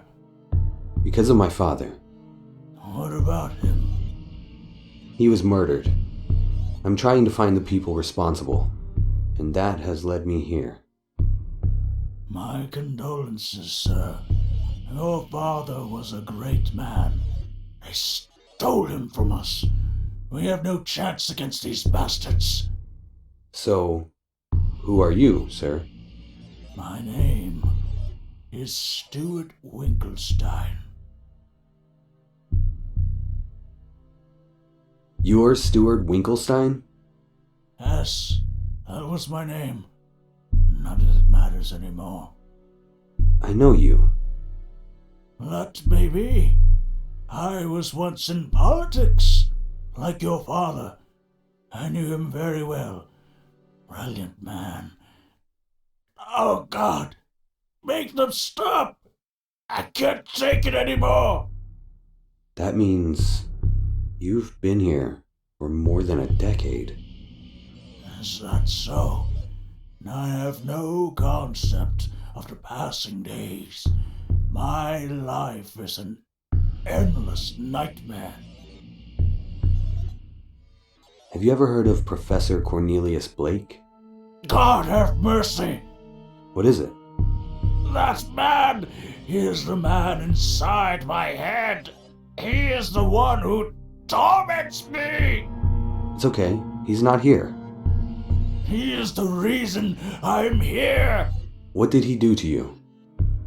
I was his lab rat. He used you to prove his theory, didn't he? I hate scientists. They're all ego-driven, greedy bastards. Blake is the worst of them. Can you recall anything he said?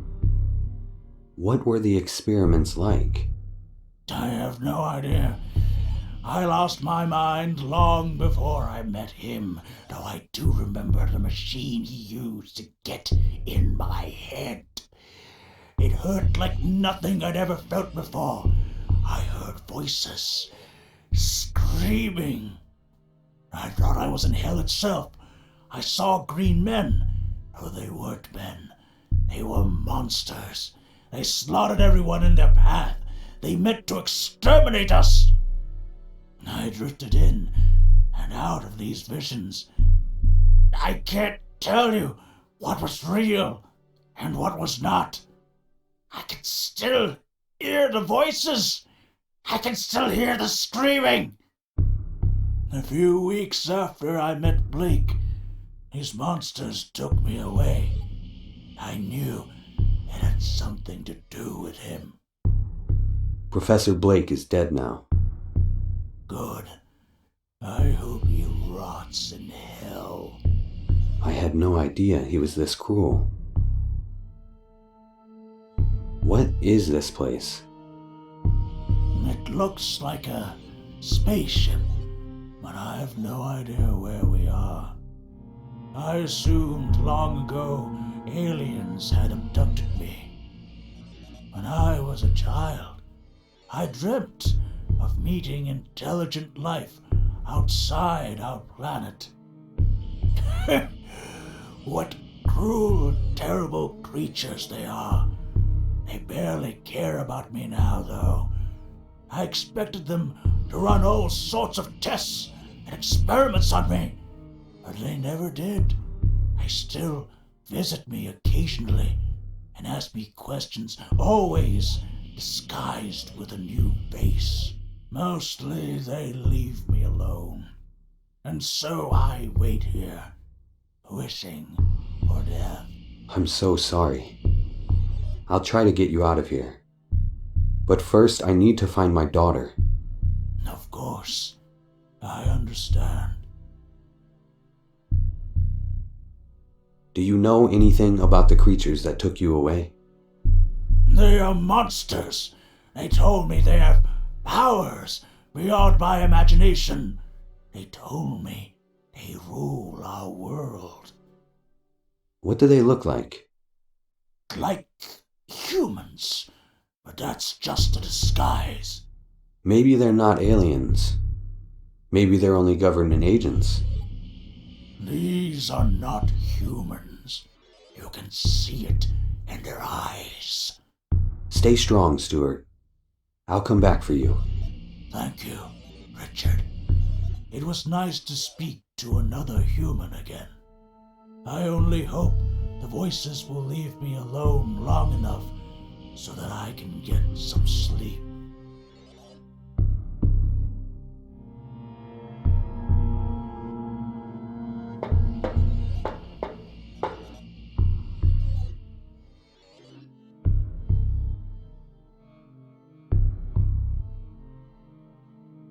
Yes. Now I should be able to push the buttons in the right order.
Hello, Richard. Welcome. Seems you finally arrived.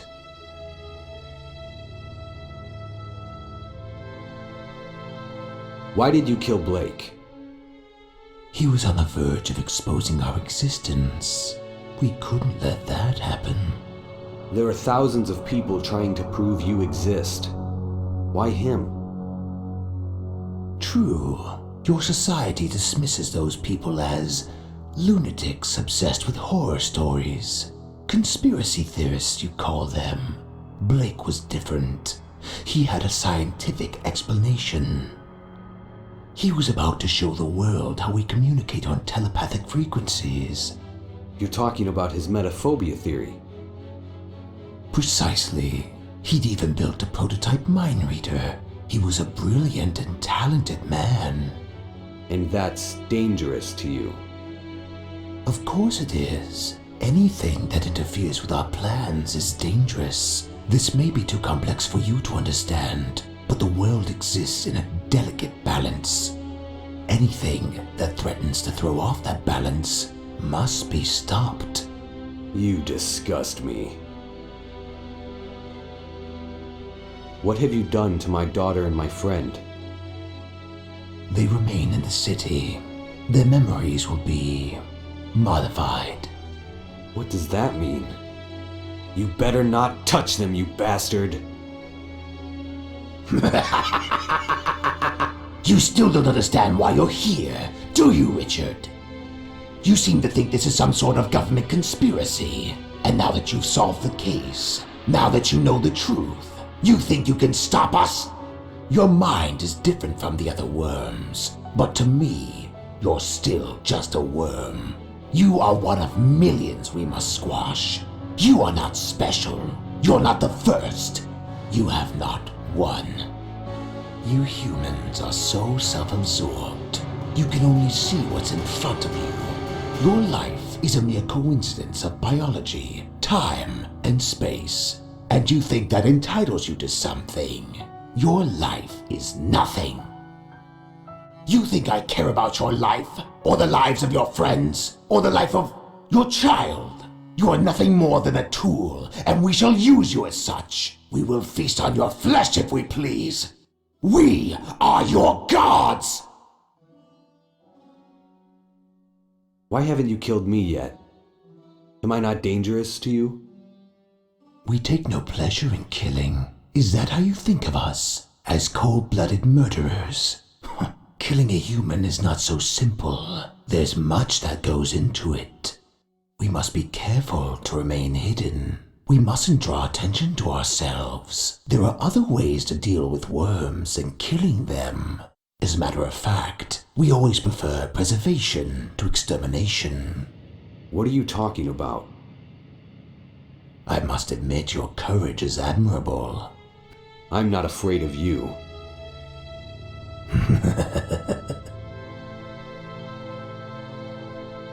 Then why did you kill my father? He was dangerous. You are not. He only wanted to help the people of this city. He wished to disturb the balance. He sought to disrupt our plans. Your plans to take over our planet? This planet is already ours! We have ruled it for thousands of years! We're not trying to take over this world. It already belongs to us, and always has. Ancient civilizations once worshipped you. But now, no one even knows you exist. You're not as powerful as you once were, are you? You humans once feared your gods. Now you tell fairy tales of prophets who will return and redeem you. You preach of a merciful and benevolent God who lives in the clouds. It's a joke. You have no respect for real gods, gods with true power. And so we must operate in the shadows for now. We must remain invisible until the time is right. You are nothing but cowards, afraid to show yourselves.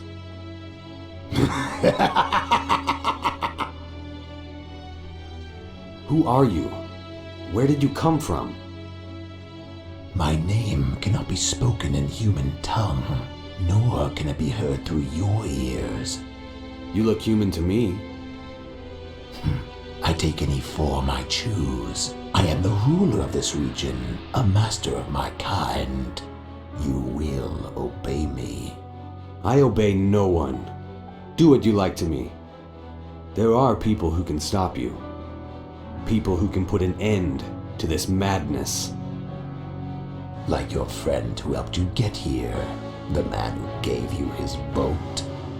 How do you know that? Please do not insult us, Richard. We see everything. Your friend didn't help much, did he? He tried. I don't blame him. He was fighting for the greater good, like myself. He knew quite a lot for an average human, didn't he? I know a lot too. Once I started digging, it wasn't hard to learn about you and your people. Whoever and whatever you are. Yes, walking down the path is simple once it's been laid before you. What is that supposed to mean? You're standing in an ancient temple kept secret by the gatekeepers to the underworld, the rulers of this earth, and you believe you found it yourself? You must think you're very clever. No. This can't be true. It is true, my vermin pet. This has been your plan all along? The man I met? The man who gave me the boat? Ah, finally your senses are working again. He works with you? No, he works for me. He's my slave. He does everything I ask of him, including killing all politicians. So he was the one who killed your father? Yes. That son of a bitch! If only I knew! He was once like you, Richard. We molded him. We perfected him. We have shaped his mind into something quite valuable. So he's a human? He isn't like you? He was human. We made some changes to his DNA in order to fit our needs. You had him kill my father in order to lure me here? You flatter yourself. You are only one piece in a grand design. We needed to exterminate your father and his ideas, though I am pleased to say this brought you to us. Why didn't you just kidnap me? Why go through all the trouble? This has been a trial, Richard, and you have been performing beautifully so far, though in these final moments, I must say you are disappointing me. A trial? Your mind is no ordinary human mind. It operates on a higher frequency. I know you feel this. You could be such a powerful tool, Richard. A tool for what? For all that I command you to do. Be still, Richard. You won't feel any pain. So what now? You plan to gut me and leave me for dead in this forsaken hole? Oh, how many times must I tell you that we do not wish to harm you? Then what are you going to do? We are going to give you purpose. Your time has come. You are finally ready to face your fate. I won't help you. You'll have to kill me.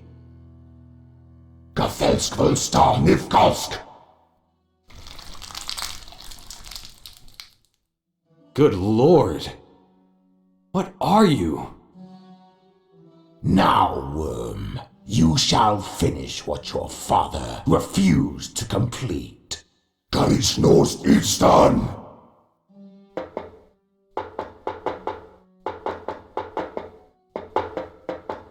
Relax your mind. Accept the inevitable. No. What are you doing? Stop! Trans, Suntovar, Votagnis, Orisna!